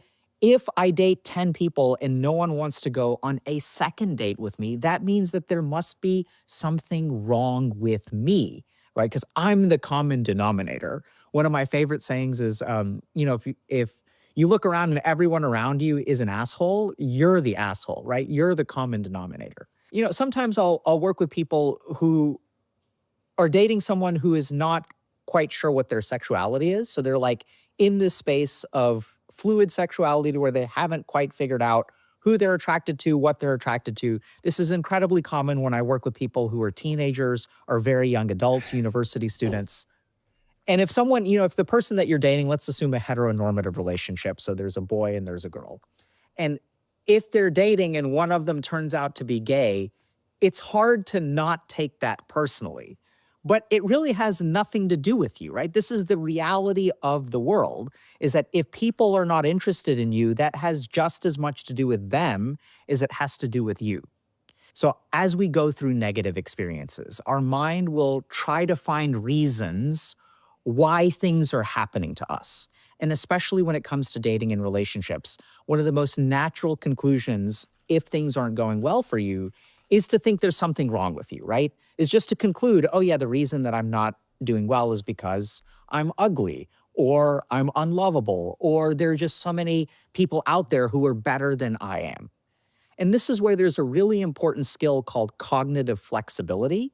And basically a bunch of research shows that the more cognitively flexible you are, the more successful you are in relationships, in your career, in life in general. And when it comes to relationships, instead of forming an ego-based conclusion, it's really important to think about an alternative version of events. So let's take the simple example of someone didn't text you back fast enough, right? Whatever fast enough means. And while it's really easy to take that personally, maybe I did something wrong, maybe this person doesn't like me, since they didn't text me back, that means there's something wrong with me. And that's where, remember that there are 1,000 other reasons why they may not have texted you back. Maybe they had to go to the grocery store. Maybe their dog got sick. Maybe their phone died. So Dr. K says, don't make an ego-based conclusion about yourself. Develop alternate version of events. But there's still the basic problem that you can't get a second date, right? Like there are still these, even if we don't conclude that you're a loser, and even if we sort of acknowledge that people have all kinds of stuff going on, there are still problems that you are consistently encountering in dating and relationships. And so those still need to be addressed. Basically, we need to fix our problems, but fixing our problems means focusing on the problem itself, not some broad, I don't know, like it's like if we're playing video games, right? I can conclude that I suck at video games, but that's not actionable. I can't really like do anything about that. Whereas if you lose a video game and you want to win the next time around, you need to be targeted about what your mistakes are and try different things. And that's exactly how we want to approach dating. So instead of sort of making this macro level conclusion of I am unlovable, we do want to take a moment to think a little bit about, okay, can I be better at texting? Should I respond to people in a different way? We want to focus on circumstance-based or action-based solutions instead of identity-based conclusions. When we make an identity-based conclusion, that sets us up for failure in future interactions. Whereas when we focus on our actions or we focus on the circumstances, that actually sets us up to succeed. Okay. So yeah, I mean, I saw a message in chat, but I still have trouble getting a first date. That's the whole point of the guide, is that we talk about all of it, right? So it's like, so here's basically what I found working with people and trying to help them find love in today's world, which is insane, is that you have to be like competent at everything. That's why it's so hard. See, the world we used to live in allowed you to suck at some of it. So I'm a prime example. So like I sucked at talking to women. And like I could sort of get dates, but it was just, I was just so bad at it, bros and girls. And then the thing is, I went to university where I had classes with people where I saw them every day. I went to frat parties and I like had my fraternity brothers or other people, like even real brothers, who like helped me figure out how to talk to girls and stuff like that, right? So the challenge is that if we look at like the history of humanity, the way that we evolved matched our environment. So you can look at like a snow leopard that sees another snow leopard once a year, but they have the biological equipment to be able to track down another snow leopard that's in heat. And so that worked. The problem that we struggle with now is that the society that we live in does not allow us for additional chances to catch up. And so the best that I can do there is to help y'all understand all of the steps. What is it that forms initial attraction? Why is it that things fizzle out after 2 or 3 days and people are looking for a spark? What is that spark? How do you facilitate that spark in the best way possible? Here's like other random things. So you guys know people say, oh, movie is a terrible first date because you don't get to know anyone.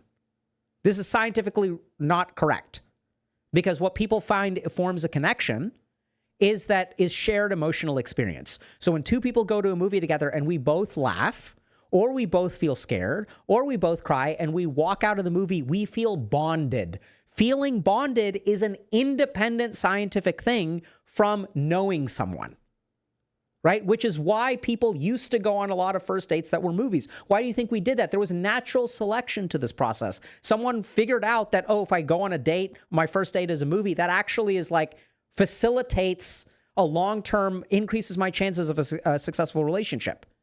Right, so now we have like a lot of this wisdom, which makes sense. You don't get to know someone when you go see a movie. That's correct. You are correct. But does getting to know someone improve your chances of finding a relationship? And this is what's so weird. People say, well, obviously, no, actually, no.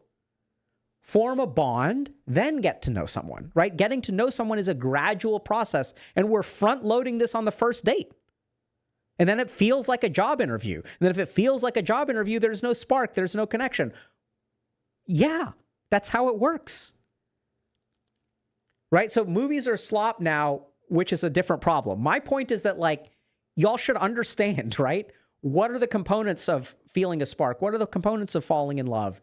And it's simple stuff, like some of the stuff that, I talk about in the guide. Like, there's a whole video to early relationship touch, which is like a lot of people get 1 or 2, dates and then don't get another one. I don't think they're utilizing touch properly, because people are concerned about consent, which is fair enough, right? So we walk through like what is ideally, I mean, it's not ideal, but what is like a rubric that you can use? Because a lot of the dudes that I talk to now, they're like, I have no idea what to do.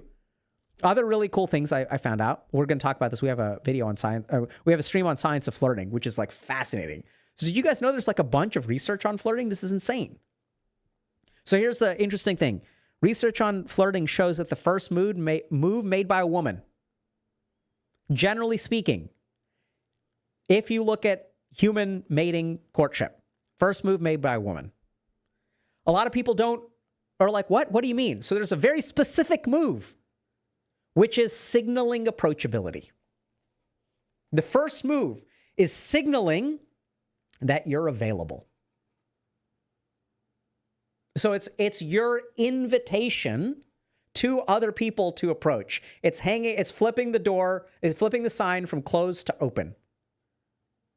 And that's the first move. You don't have to do anything beyond signaling availability, right? Which is interesting because we have these things. And what are these things again? What is this signal?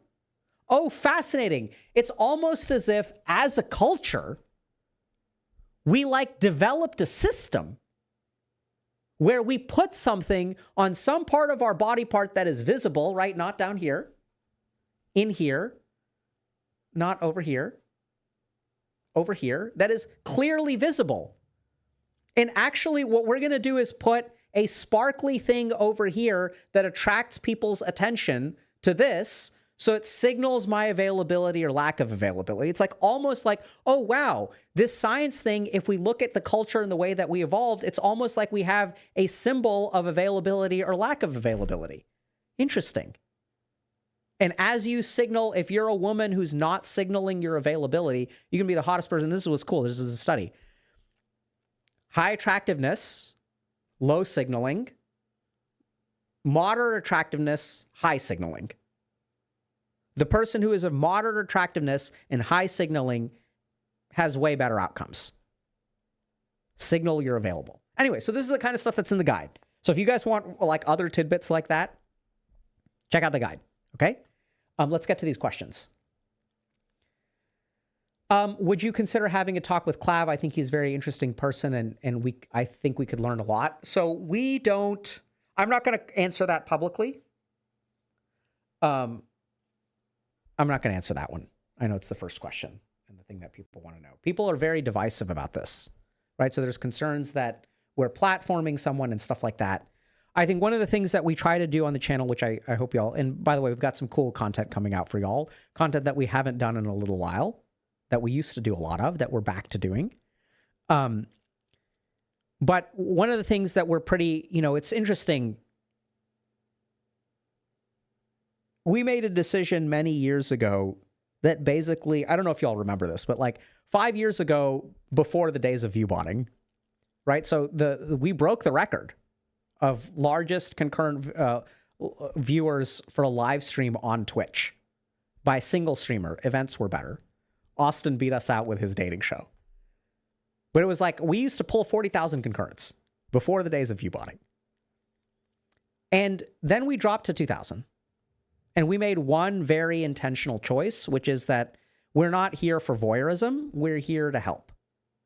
So interviews that are in line with that, we're more than happy to do. We're not so concerned about platforming people or not platforming people. I think a big part of this channel is having conversations with people that are like engaging in conversation instead of judgment, trying to understand people's perspective. Right? And that's okay. So I think about that. I don't regret that decision at all. And I'm sure that we would have dropped anyway, because I think there was basically a meta at the time, which was Dr. K. But then we noticed there was a lot of like ambulance chaser energy, which is like not what we want to do.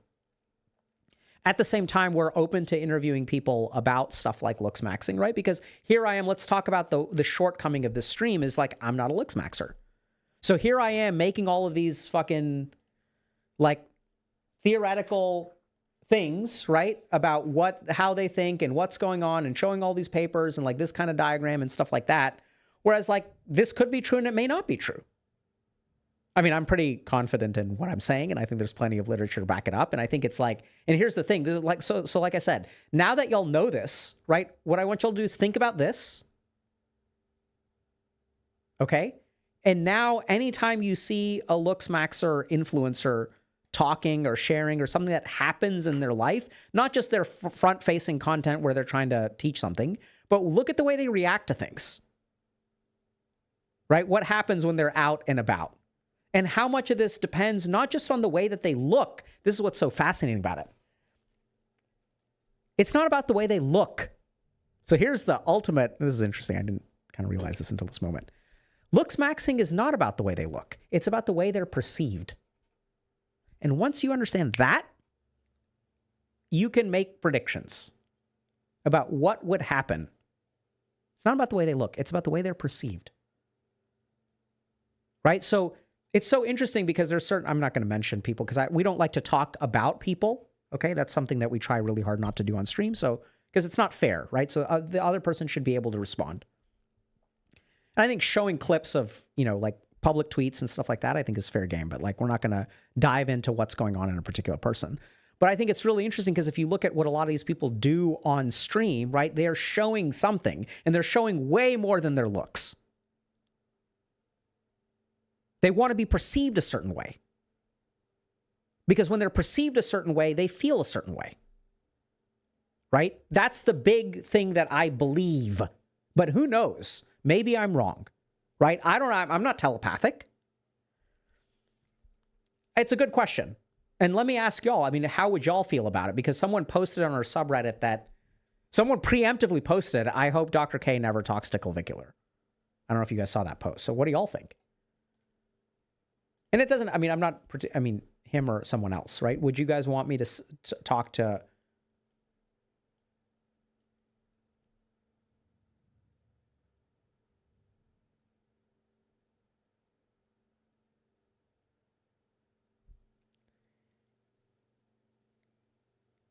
Right, so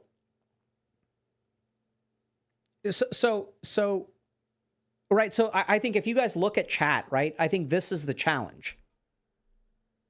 Is a lot of people are heavily against it. A lot of people are really in favor of it. And this is the challenge that we face at Healthy Gamer. See, this is what's hard about being me. Is that there's a clear right and there's a clear wrong. It's just no one agrees on what it is. Can you not poll the community? Sure, I could poll the community, but hold on a second. Let's be clear. Polling the community is a useful bit of information, but a lot of what we've done is, it's not like we just want to do what the majority of people want us to do. If we had done that, we wouldn't have lost the 38,000 viewers, right? We would have continued to do what they asked for, because 38,000 out of 40,000 wanted us to continue exposing people's internal psychological vulnerabilities for their viewing pleasure.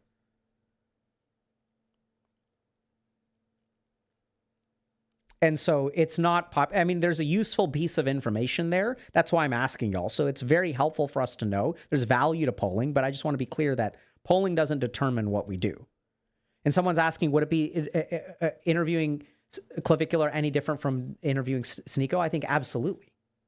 Every human being that we interview on the planet will be different. 100%. Right? And I know when I say that, it's like, yeah. Right? Because then this is the thing. It's like, not all these people are the same. And I see we're up to 11%. Thank you guys so much. The other thing that we struggle with is, you know, how do we maintain this engine that is Healthy Gamer?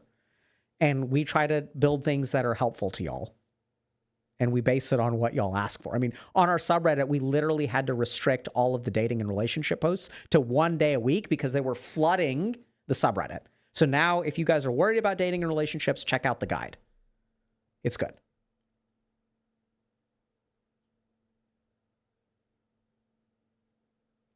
This is a good question. How can you possibly help people if you're not willing to understand why Clav is so popular? Yeah, so you can help all the people who are not into that, right? But I think there's a huge challenge with dating, relationships, sexuality. Like, we started making this guide like a year ago, right? Because we're seeing the writing on the wall. It's hard. How does this relate to those who gave up on their appearance? Oh, what a beautiful question. Man, I love this. What if you've given up on your appearance? Right? I think it's a very similar mistake from overvaluing appearance. So when I was a second-year psychiatry resident at Harvard and McLean, I worked on a psychotic disorders unit. So we spend 3 months on a unit that is primarily for people who are psychotic, hallucinating, schizophrenia, and schizoaffective disorder. And one of the cool things I learned about there was this concept of overvalued ideas. So if you look at people with schizophrenia or delusional disorders, oftentimes there are certain concepts in their mind that matter way more than everything else. That's what an overvalued idea is.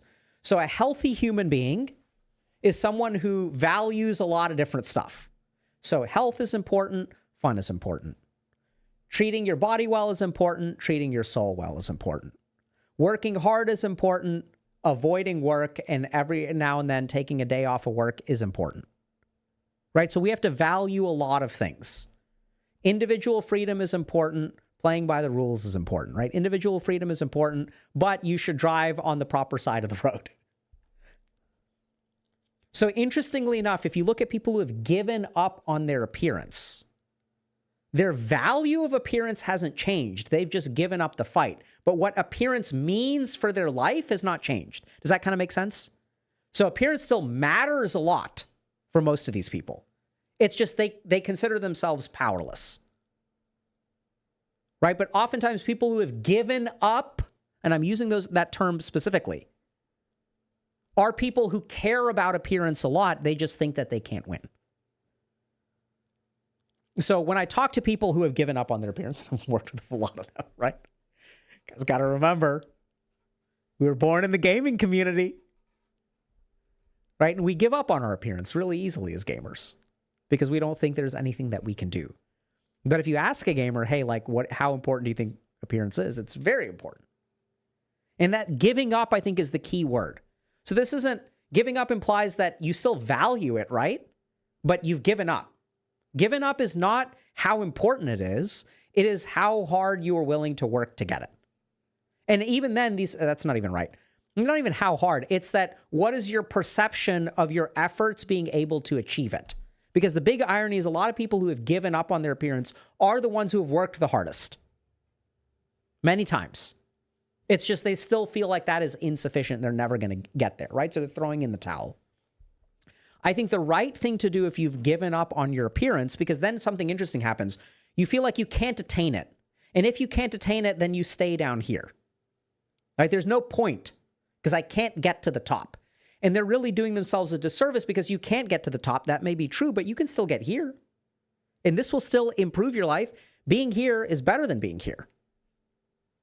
So usually when I work with people like this, the first thing is we have to still work on their overvaluing of appearance. So we have to ask them, what does it mean to be good looking to you? What's the difference between people who are good looking and not good looking? Right? How are their lives different? And then what we have to do is add the other variables, which literally we try to do. There's an episode of the guy that focuses on charisma. We have a YouTube channel, YouTube episode on it too. People don't realize that appearance is number 6 when you do a weighted analysis of the elements of charisma. It's the 6th most important thing. Charisma. This is charisma, okay? It's not initial reactions. So I think a lot of this stuff actually does apply. So let's be like a bit clear, right? So there's an element of control, whereas the anorexics will go down the road of I'm going to control it no matter what. People still give up on control. There's an element of self-identity. There's an element of, right? There's an element of this too. So in the case, let's go through this. This is a great question. I love this. Let's go through our existing system. So they feel like they have no control. That's why they give up, because there's nothing that I can do that'll make it work. Their sense of identity is low. So it's still determined by their appearance, right? Their empathic connections is actually also low. Now, I have to be specific here. This doesn't mean that you're not a good friend or a good shoulder to cry on. That means that people who have given up on their appearance oftentimes have difficulty accepting the respect and value that people will give them. So even though someone else thinks of them as good, thank you so much, they will still see themselves as bad. Many times. Not all the time. Does that kind of make sense? But this system is still here. This connection is still here. Okay? And then there's absolutely a judgment on your own body, right?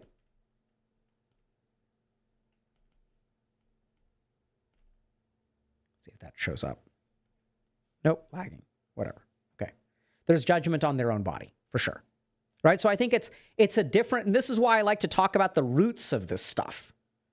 Because if the cookie crumbles a certain way, you end up as a looksmaxxer. If the cookie crumbles a different way, you end up as someone who's given up on your appearance. And this is why looksmaxxing, actually, it's the fucking same. Okay? Think about this.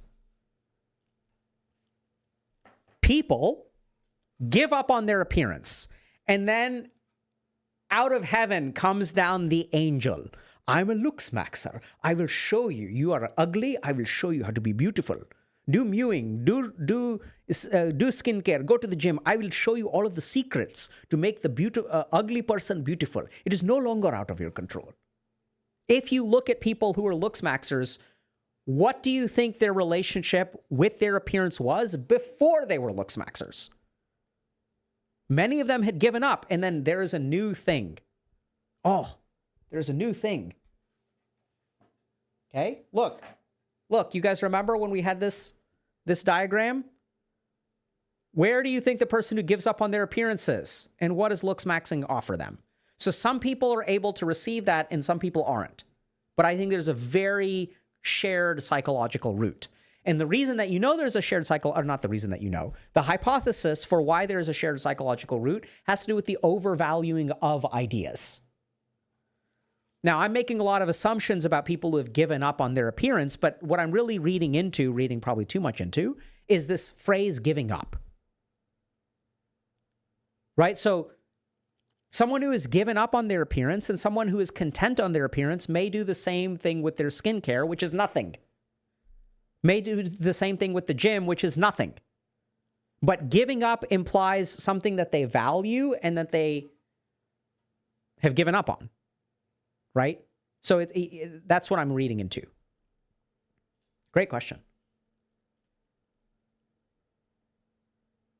Is whole Looksmaxxing thing about the illusion of healing and nullifying your pain, dulling your pain through looks? Sort of, right? So I think this is what, I mean, hopefully what I was trying to share today is that it's like a little bit more complicated than that. I think what happens with Looksmaxxing is it's not about healing. It is about becoming. So there are people who have it and people who don't. It's not a journey of healing. It's not moving from pathology to health. It's moving from have not to have. And once you're one of the haves, then you get money, you get financial stability, you get respect, you become the object of people's lust, right? And I think dulling your pain is not technically correct. It's not about dulling your pain. It is about making your pain go away through the way that people react to you. So I don't feel good about myself. I don't know who I am. It's hard to be neurotypical when I'm around people. There's a lot of badness in here that I don't like. There's a reduction of internal sense of connection, right? That we saw that as well. You guys remember this? Oh. Right, diminished internal signals, which goes back to, right? I think it's over here.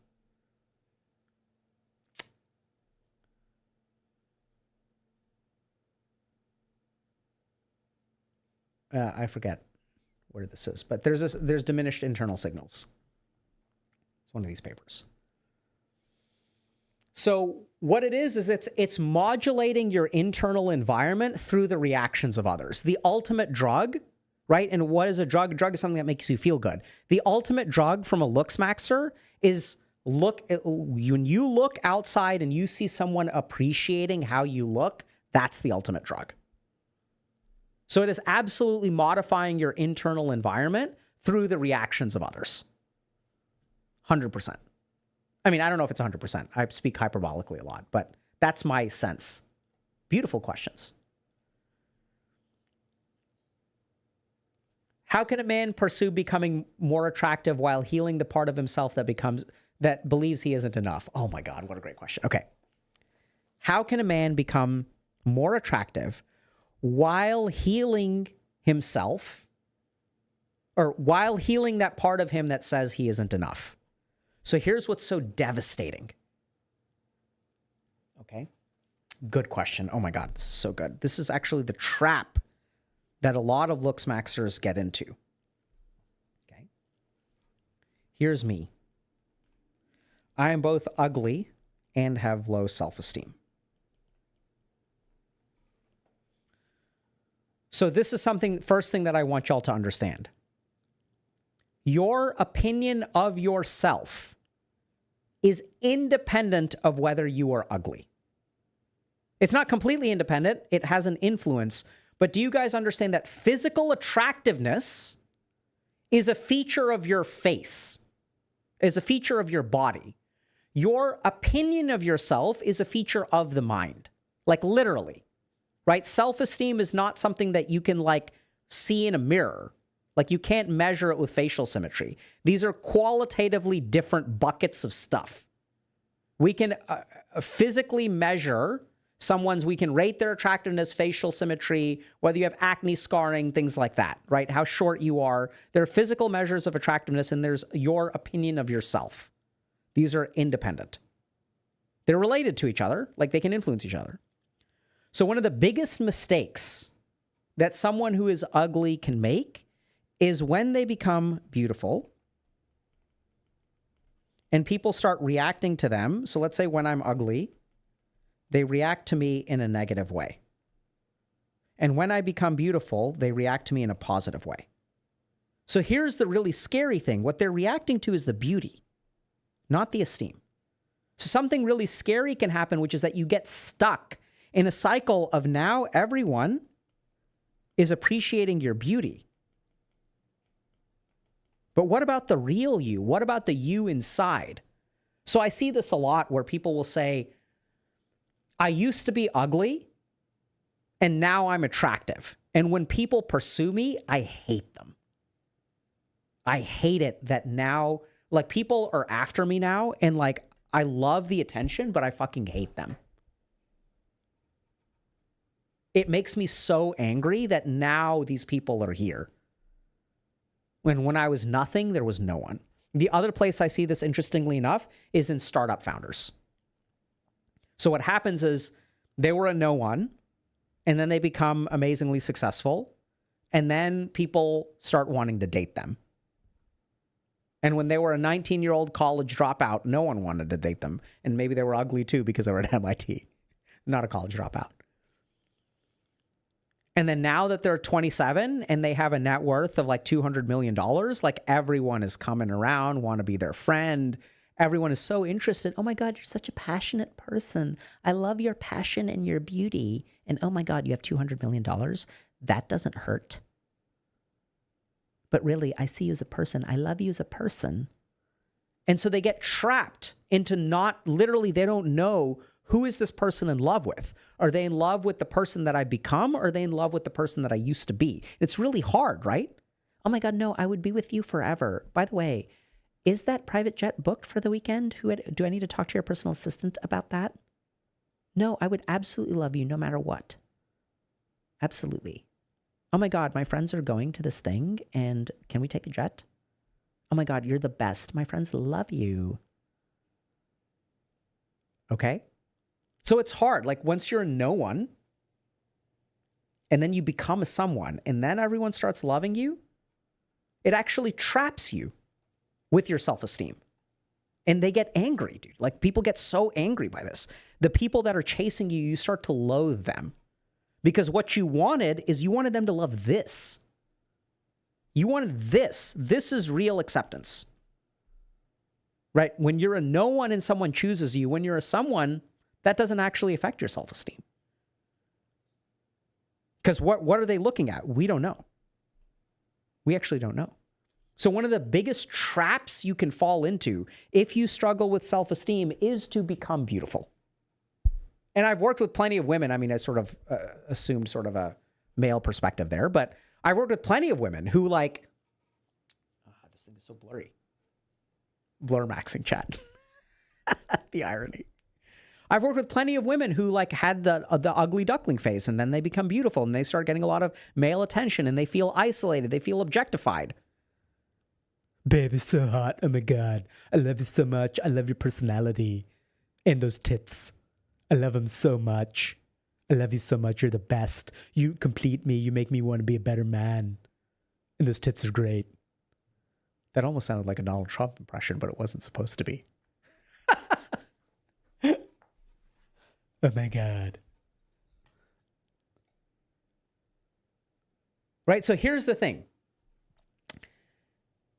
I'm a huge advocate of like fixing both. And this is, I think, a big mistake that a lot of Looksmaxxers make. You know, I made this comment on a podcast. Someone was asking me about Looksmaxxing. I said, a lot of people that I've worked with are like using it as a proxy to solve other problems. And then a lot of people had issue with that, which I think is fair enough. But I think the problem is like the basic issue with Looksmaxxing is that it actually isn't a substitute for any of the other stuff. It can help you with your career, for sure. It can help you with your relationships, for sure. But for a moment, you can't. It's not going to solve everything. And this is what's really scary, is then the question becomes, okay, Dr. K, how do you solve those other things? And this is exactly what's so hard about it, is like, if we look at finding self-esteem, where is the guide and organization to that? When we talk about discovering self-love and setting boundaries with people, when we talk about the monstrous amount of work that all of this other stuff is, how do I even get started? right? So I think a big part of it is, so I think the right balance, like, you know, if you're into Looksmaxxing, I think great, go for it, right? Don't do anything that is unsafe. Skincare, great. Diet, great.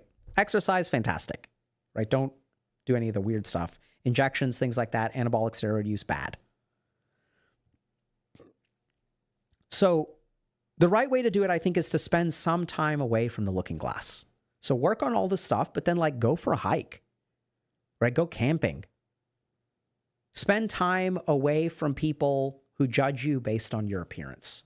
Develop a sense of self that is independent of other human beings. So for me, the huge thing was going to an ashram where like no one cares how you look.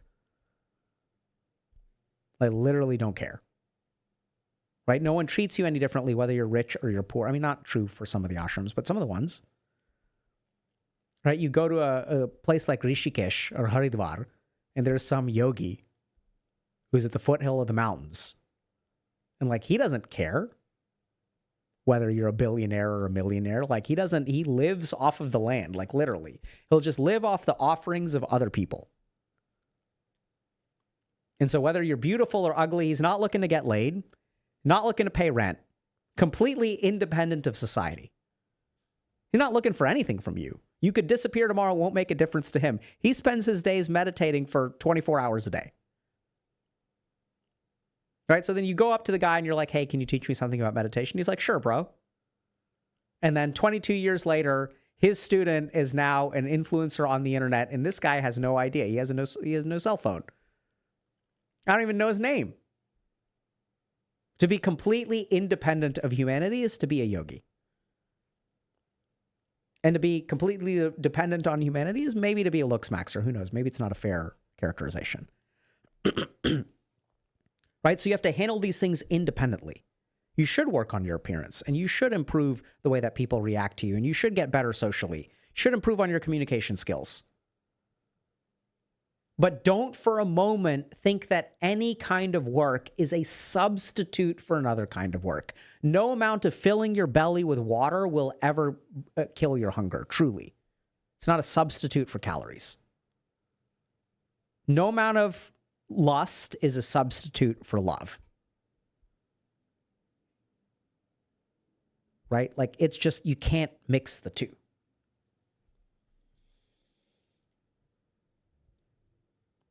So spend time with yourself. Meditation is good. There's a lot of other stuff we have about, you know, putting your life together.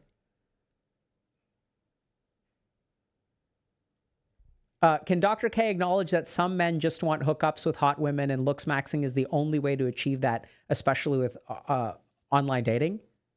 Yeah, I can achieve. Here's what I can acknowledge. Some men just want to get laid with hot women. Totally agree. Online dating is a good way to do that. Also totally agree. It's like, and when you say good way to do that, these are the kind of statistics that are in, the guide that we sort of did.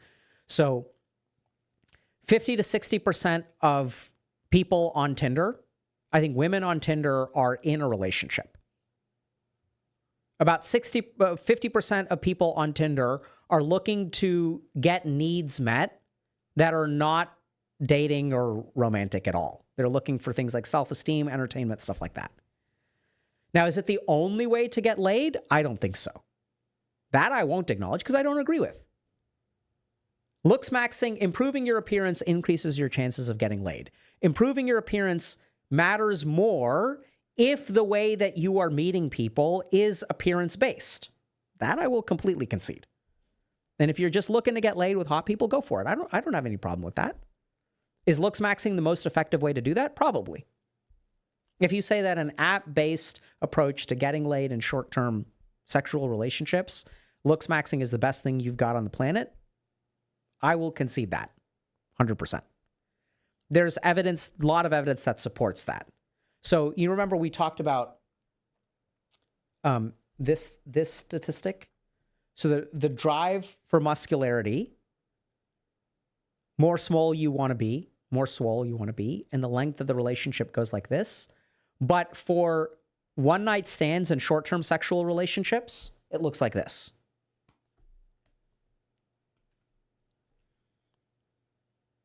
Oh, percent chance of sexual relationship. So if you take a super chiseled dude, will more women want to sleep with him and want to have, would they want to have a short-term relationship with him? Absolutely, yes. So that's correct.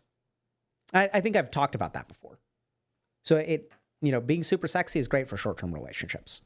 So I will acknowledge that. Thank you for offering, by the way. I really do appreciate that.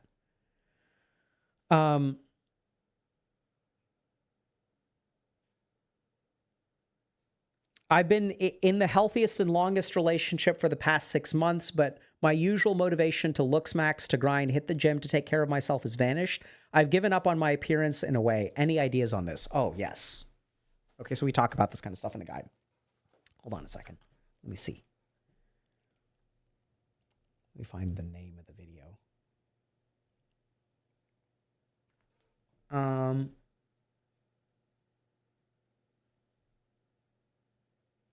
So we have episode 13 is evolution of a relationship. This is exactly why I made this, right? So it's like you're going to encounter this. So a relationship has to evolve. All right. So a lot of times we find that peak motivation, right? We get very motivated by things like Looksmaxxing. I'm going to do this. I'm going to do this. I'm going to do this. I'm going to do this in order to enter into a relationship, in order to get laid for whatever outcome. But then I have a problem, because if I am doing all of this stuff to get into a relationship, and then I get into a relationship, then my motivation can start to wane, starts to disappear. So a big part of maintaining momentum is evolving your reasons. This has to happen. So in a relationship, this is what's kind of interesting. See, a lot of people want the relationship to stay the same. I miss the old days when the spark is gone. The spark is gone now. I wish that we could go back to the way that we used to be. You've changed. I want to feel excited and loved, and the mystery and enticement of the early days of our relationship. I miss those things, and those things aren't in this relationship anymore, so I'm breaking up with you, and I'm going to go find it with somebody else. You've become dull. Spark is gone. So here's what I want y'all to understand. A relationship changes every single day, literally, technically. You change, you have learned new things, your brain has changed a little bit, you engaged in a little bit of neuroplasticity, you've gotten a touch older, your telomeres have shortened by just a tiny bit. They have also changed a little bit. You may have gotten a little bit more in shape, they may have gotten a little bit less out of shape. So every day, so if you think about a relationship as between two people, the day we meet, I am one person and you are one person, and the relationship is what is created between us. Tomorrow, I'm a different person and you're a different person. The relationship is created between us. So if you're losing motivation because you were motivated because you wanted to get into a relationship, this is where you have to evolve your motivation. And if you look at people who have consistent upward trajectories in life, what you will see is that they are not, well, sometimes they're motivated by one thing. Many times they are. Many times they're motivated by things that are never achieved, which is what they love. And then, but I think the right thing is to evolve, right? So you did this for this reason. Now, why do you want to do it? Is there a bigger reason to continue to do it? You did it in order to get somebody else's attention and love and affection. Can you continue to do it to get your own? To maintain your own? Can you do it out of a sense of, okay, this is what I'm going to do. I used to do this for other people. Now I'm going to do it for myself. I used to do this to get other people's attention. Now it is something that is independent of other people. I am doing it because I say that I'm going to do it. And I like, there's this asana called Vajra asana, which is like thunderbolt pose. And thunderbolt pose is kind of the classic Zen pose of sitting with your feet folded underneath you. And so I think that there's I know this sounds kind of random, but this is sort of how I work. I think if you struggle with this sitting in Vajrasana, you have to work your way to it. Okay. But sitting in Vajrasana, I think will help you with this problem. So Vajrasana is about being like a piece of light, a flash of lightning.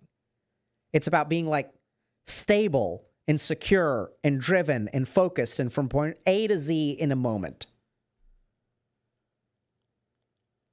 So you did this for this reason before, that reason has to evolve. Right? And that requires introspection. It requires effort. You do it the grind. I hate this term, the grind. So bad. It's forcing yourself, right? Find a reason to continue. Are you proud of what you accomplished? And I think this is really healthy and developmentally appropriate. You used to do it for that other thing. This is how you grow to the next level of human being. The first level of human being is to do things to make the world around you a certain way. The next level of human being is working in here. Right? So explore that. What does it feel like to do all of these things? Do you want to scale back a little bit? Have a conversation with your partner. What is another goal that you can devote yourself to? You solved this. Good for you. Instead of trying to stay there and maintain that grind when you've now accomplished what you set out to accomplish, find something else. Start to realize that if you want to make a change in the world, that your physical body is a necessary component. That if the body is weak, what you are able to accomplish, how many people you're able to help, how often you get sick, whether you pull a muscle in your back, all of these things will impact your dharma, your duty. See, your body is an instrument of purpose towards something. It is a vehicle that carries you to where you want to go. So instead of just relentlessly moving in one direction, think about where you want to go and do it in that direction. What's next? You've conquered relationship. And if Looksmaxxing is all about relationships, which it may be, I don't know, right? Then look for the next thing. Good for you. You've leveled up. Here's the big tragedy. When you beat level 1, level 2 is harder. That's why there are more Looksmaxxers than Buddhas. Beautiful questions today.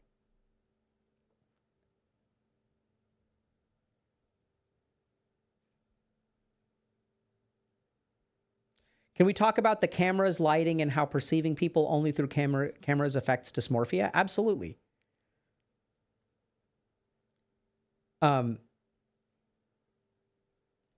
Yeah, so I mean, like, I don't know if you guys saw this paper. All right, so the association between social media use and body dysmorphic symptoms in young people.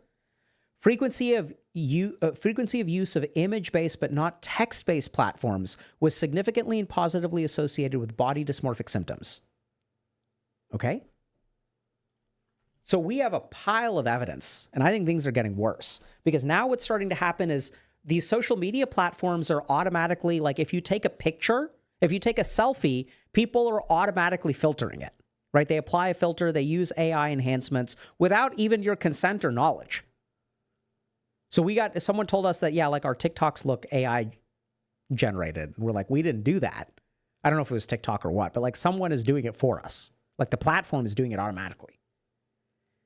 And this is what's really scary. When you have a phone that applies a filter and makes you look beautiful, that's not the person you see when you look in the mirror. Because there ain't no filter in a mirror, right? But mark my words, $1 billion idea, someone will make a mirror that is a screen layered on top that will filter your face, and everyone will buy it. Everyone will buy it. Right? Because they're used to seeing this face.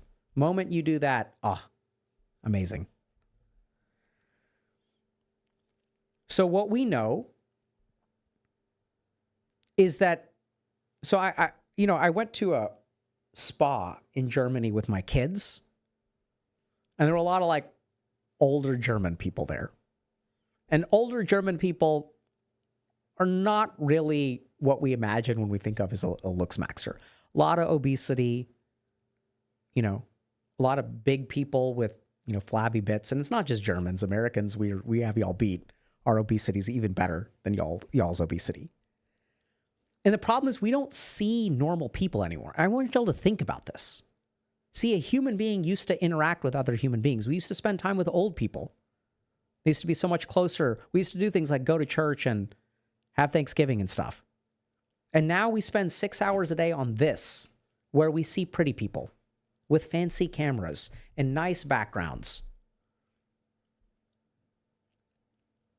right? And literally the perceptual input that we get for 6 hours a day is beautiful people. And 100 years ago, it was maybe a couple hours a week. And it shapes our idea of normal. And then when we add these filters to our selfies, it shapes our idea of normal. And here's the problem. The new norm, what we think is now normal, is not normal. It is grossly abnormal. Statistics show that a model is 1 out of 40,000 women. Now, 1 out of 40,000 is what we think is normal, which means 39,999 people think they're abnormal. The irony.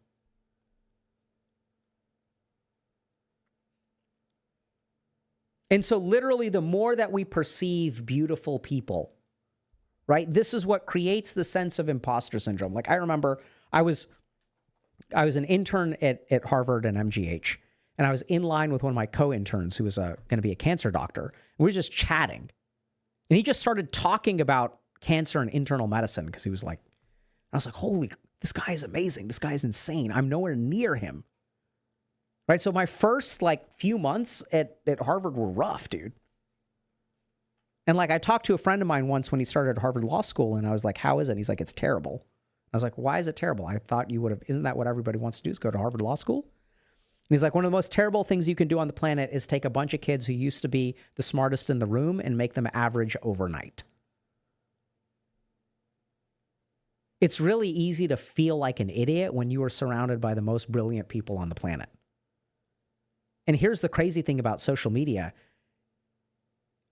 Being surrounded by the top 0.1% used to be something that was unusual. You had to go to a place like Harvard in order to be surrounded. You have to go to New York Fashion Week or LA where there are actors and actresses. In order to feel small, you used to have to do a lot. Now feeling small is the default. Because the internet allows us to select for the most beautiful people, not in the country, not in medicine, not in even acting, on the planet. And we take the 1,000 most beautiful people that you will ever see, and we stick them on your phone every single day. And no wonder you look ugly to yourself when you see yourself in the mirror. Are you ugly? No. In comparison to what you spend your time looking at, are you ugly? Absolutely. And it's not even close. It's not even close. But the big irony, you're one of the 39,999 people. But you think you're the 1 out of 40,000. You think 39,999 people look the way that they do, but they actually look the way that you do. Terrible.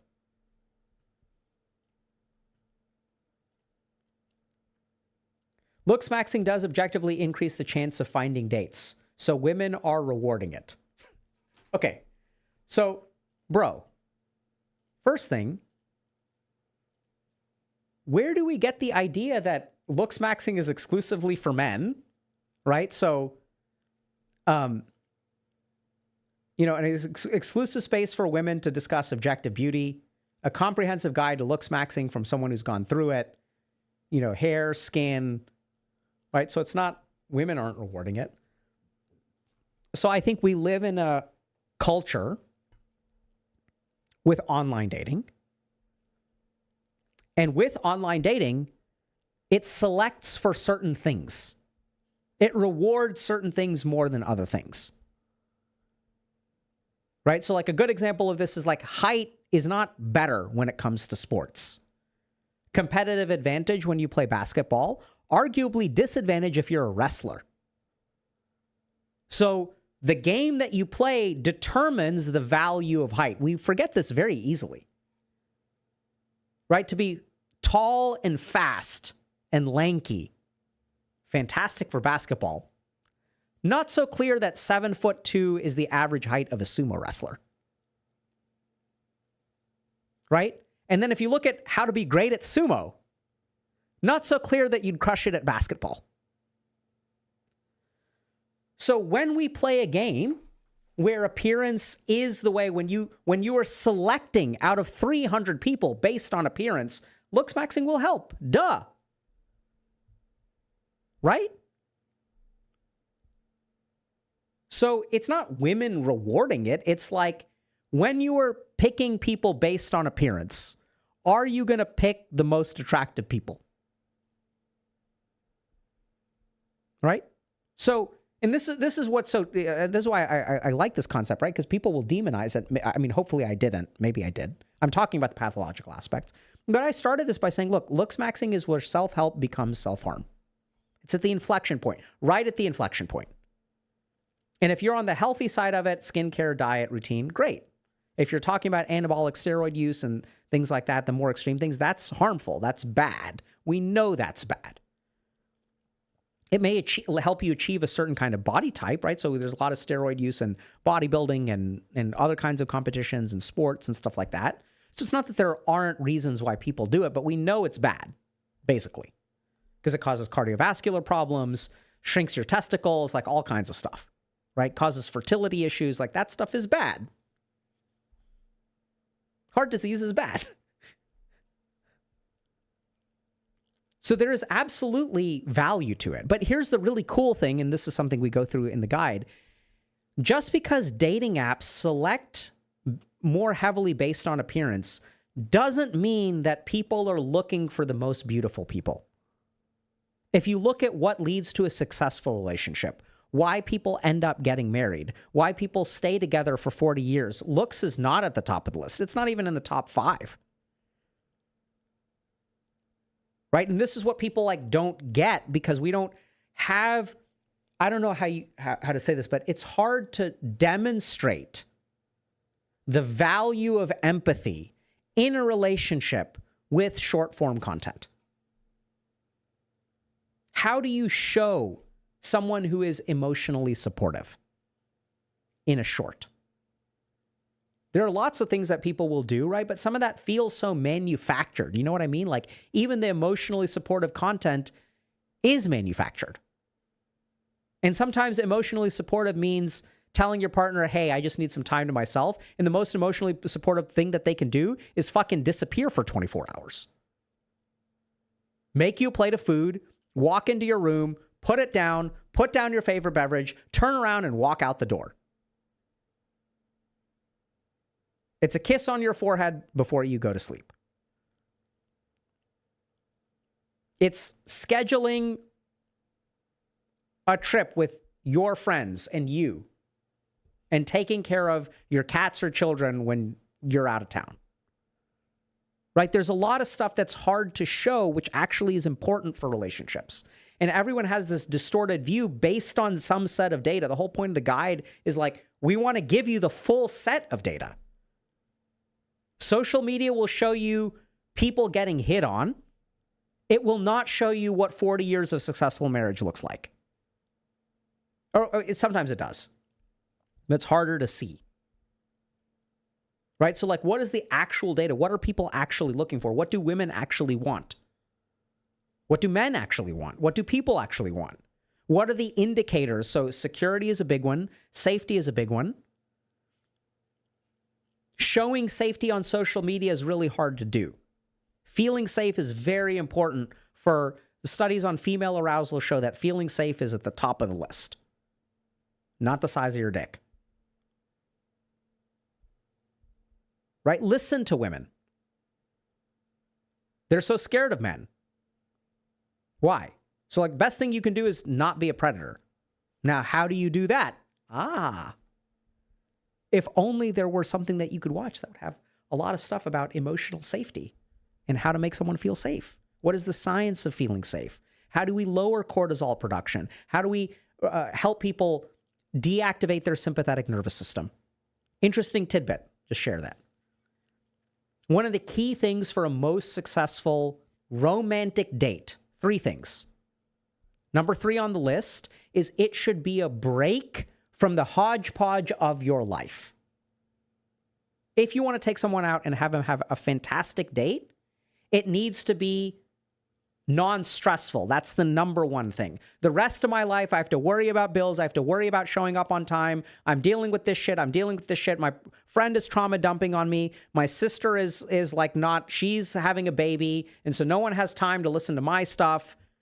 You need to be a break from that person's life. But the moment that you start scheduling too much and this and that, and then when you show up, it's like we're talking about splitting the bill or not splitting the bill. And I'm not saying that any of these things are good or bad. I'm saying that what you want to create, the feeling that you want to create is this moment because everyone's life sucks. You guys get that?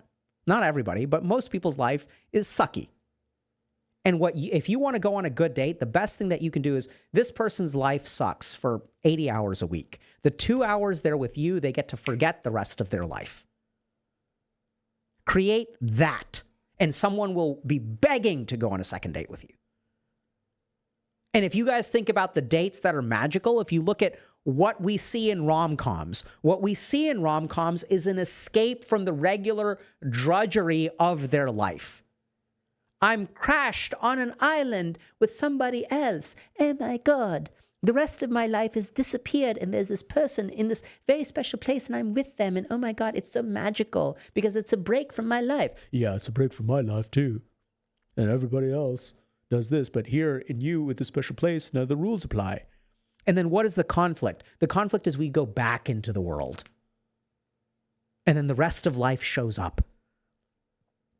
And even today, if you look at successful relationships, people who are together for 20, 30 years, the whole point of a successful relationship is when you go to your partner, the rest of your life disappears. Your life sucks. Oh my God, grief. I lost a loved one. When you're with your partner, that is better.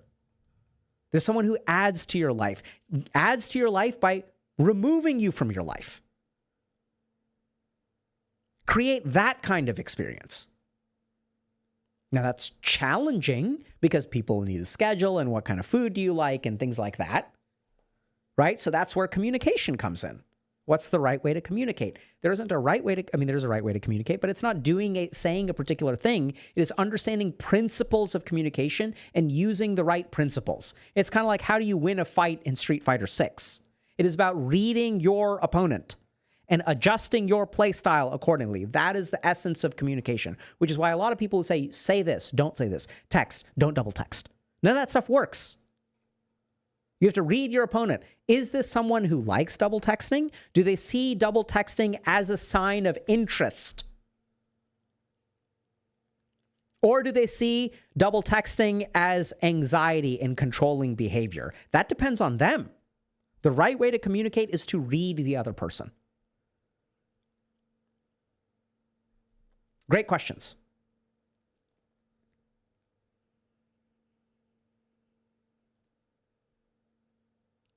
Isn't anorexia noble in its mindset and intentions?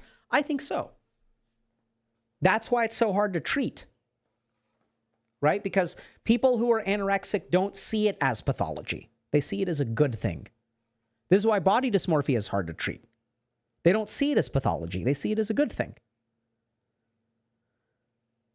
Right? So the biggest challenge is that with when you're working with people who have anorexia and sometimes addictions too, personality disorders, the hardest things to treat in psychiatry are the things that people want to do. So marijuana addiction is kind of my classic example of like hardest addiction in my mind to treat. Sure, meth is more addictive according to the literature, but like as a clinician, what I really struggle with is blur maxing. It's like this. I'm so confused. Hardest thing about marijuana addiction is like it helps people feel normal. And when I have a patient who feels normal on marijuana, what I'm asking them to do by giving up marijuana is go back to being abnormal. Go back to suffering. Hey, bro, I know you are happy right now and you are enjoying yourself. Have you considered suffering more on a daily basis? Have you considered having insomnia for 90 minutes a night? Have you considered being so socially anxious that you can no longer talk to people at parties? Right? It's like that meme of the trade offer. I offer you a theoretical perspective on health, and in return, you give me insomnia, anxiety, and all kinds of other problems. Right? It's hard. And so, and that's the thing. I mean, we learned this about anorexia, right? It's about control. These people are really out of control in their life. And so it's about helping them get back into control. Helping understand what is the situation that makes you feel out of control. But yeah, I think that's why it's hard. You know, what's really scary about it is that it is because, a lot of the work that I've done with anorexia is actually inpatient. So these are like people who are hospitalized. We give them IV nutrition that they hate and IV hydration and correct their potassium, especially because if their potassium level's out of whack, they can have an arrhythmia and like literally die. Right? So it's hard and they hate it. They hate that we are taking, it's like so traumatizing. It's like, this really like hurts, but like, the most traumatizing things that I have done to some of my patients are saving an anorexic's life because it's about control. And what we do as medical professionals is we take the one thing away that they are trying to get, which is control of their life. It's so challenging because it's necessary. But y'all see that? It's like the one thing they want is control. The world is surrounded by chaos. Or is it enveloped in chaos? And the one thing I can control is what I put into my body. And we're taking that away from you by forcing something into your body with needles and bags. I believe that that is the right thing to do, but I don't for a moment confuse what is right with what is traumatizing. And that's what's hard about medicine. Right? And other examples of this are like when a kid asks, like when an 8-year-old asks, can I stop the chemotherapy? I don't like the way it makes me feel. Can I take a break today? One time a kid told me, can I have a weekend from inpatient? They're like, and I was like, what do you mean? They're like, can I go home? It hurts. That's why we got to get better. You know, and really understand what is going on with people. Like it's not enough and I think we do a good job as psychiatrists. Like, I think we do pretty good.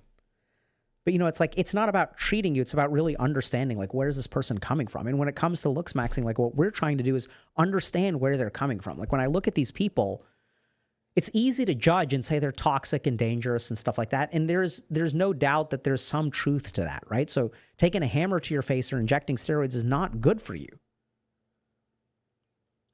But we shouldn't for a moment confuse the harm that these people are potentially doing to themselves, potentially doing to other people through propagating these kinds of ideas. We still need to understand them. Why are you doing this to yourself?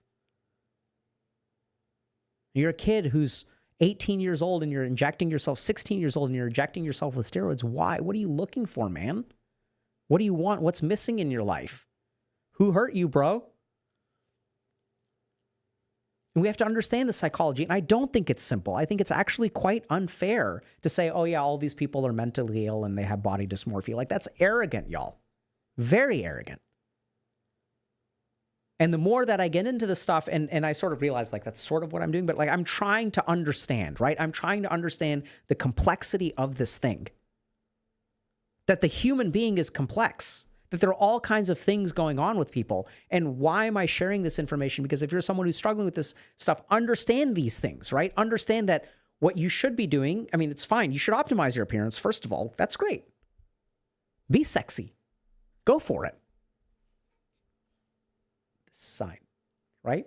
We're fans of that. Like, look at this. Right? Goonermaxing.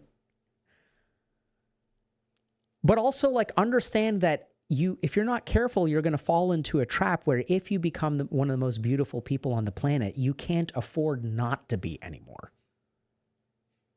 And that's why there are so many people I worked with. It's scary. It's like, yeah, I don't mind trading 40 mid years of my life for 10 amazing years. And then what I want more than anything else is to, on 31st birthday, GG, I'm peacing out. And I've worked with this stuff, guys. It's scary. Right? And what I want more than anything else is to help y'all achieve inner peace. Like, that's my journey. That's why I became a psychiatrist. That's why I tried to become a monk and wash out. Like, be happy. Like, come on, you guys deserve that, right? To like wake up one day and not be worried about something. To not need a substance or a video game or pornography or a person to feel good about yourself. I don't know what kind of maxing that is, but that's the kind of maxing we're trying to do here. And unfortunately, a big part of that is relationships, which is why we built this guide. So we want to help you all get that. It's not just about achieving inner peace without achieving anything, right? So we're here at Healthy Gamer. We talk about career stuff. We talk about relationship stuff. Whatever y'all want. Okay, one last thing. We have next Monday's stream. So a couple of things.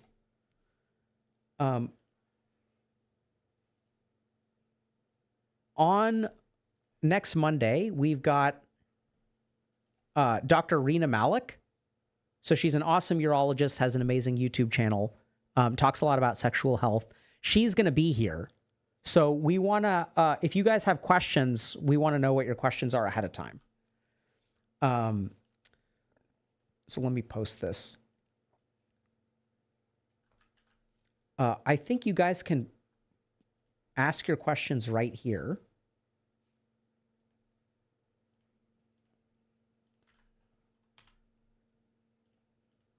Oh,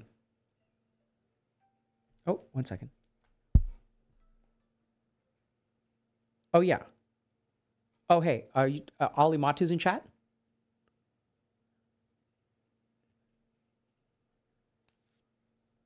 Oh, calendar starts on Tuesday. Okay, got it. Okay, got it. Okay, so let's do this, a couple of things. Okay, all right, bye. Okay.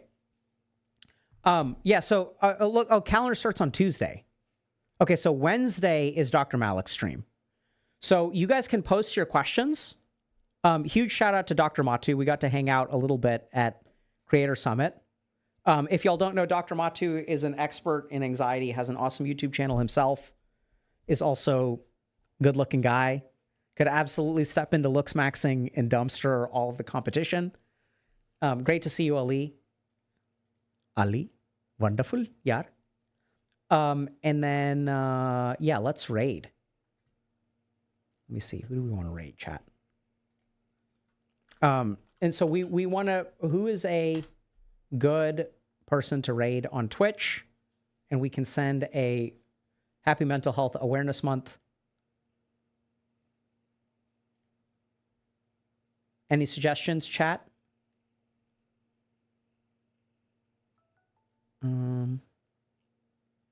Oh wow, yeah, I gotta go.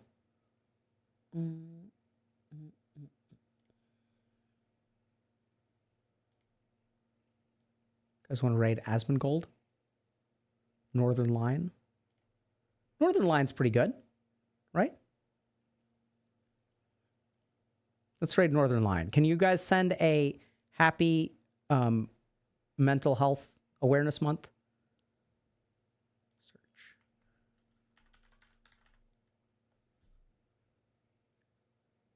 Dude, he's playing Gamble with your friends. Let's go. All right. Let's raid Northern Lion, super positive streamer. Happy Mental Health Awareness Month. And we'll catch y'all later, okay? And make sure y'all post your questions.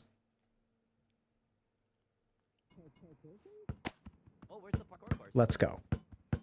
And YouTubers, we will see y'all later. Whoa! Take care, everybody. Thanks for coming today. Hey, I'm through.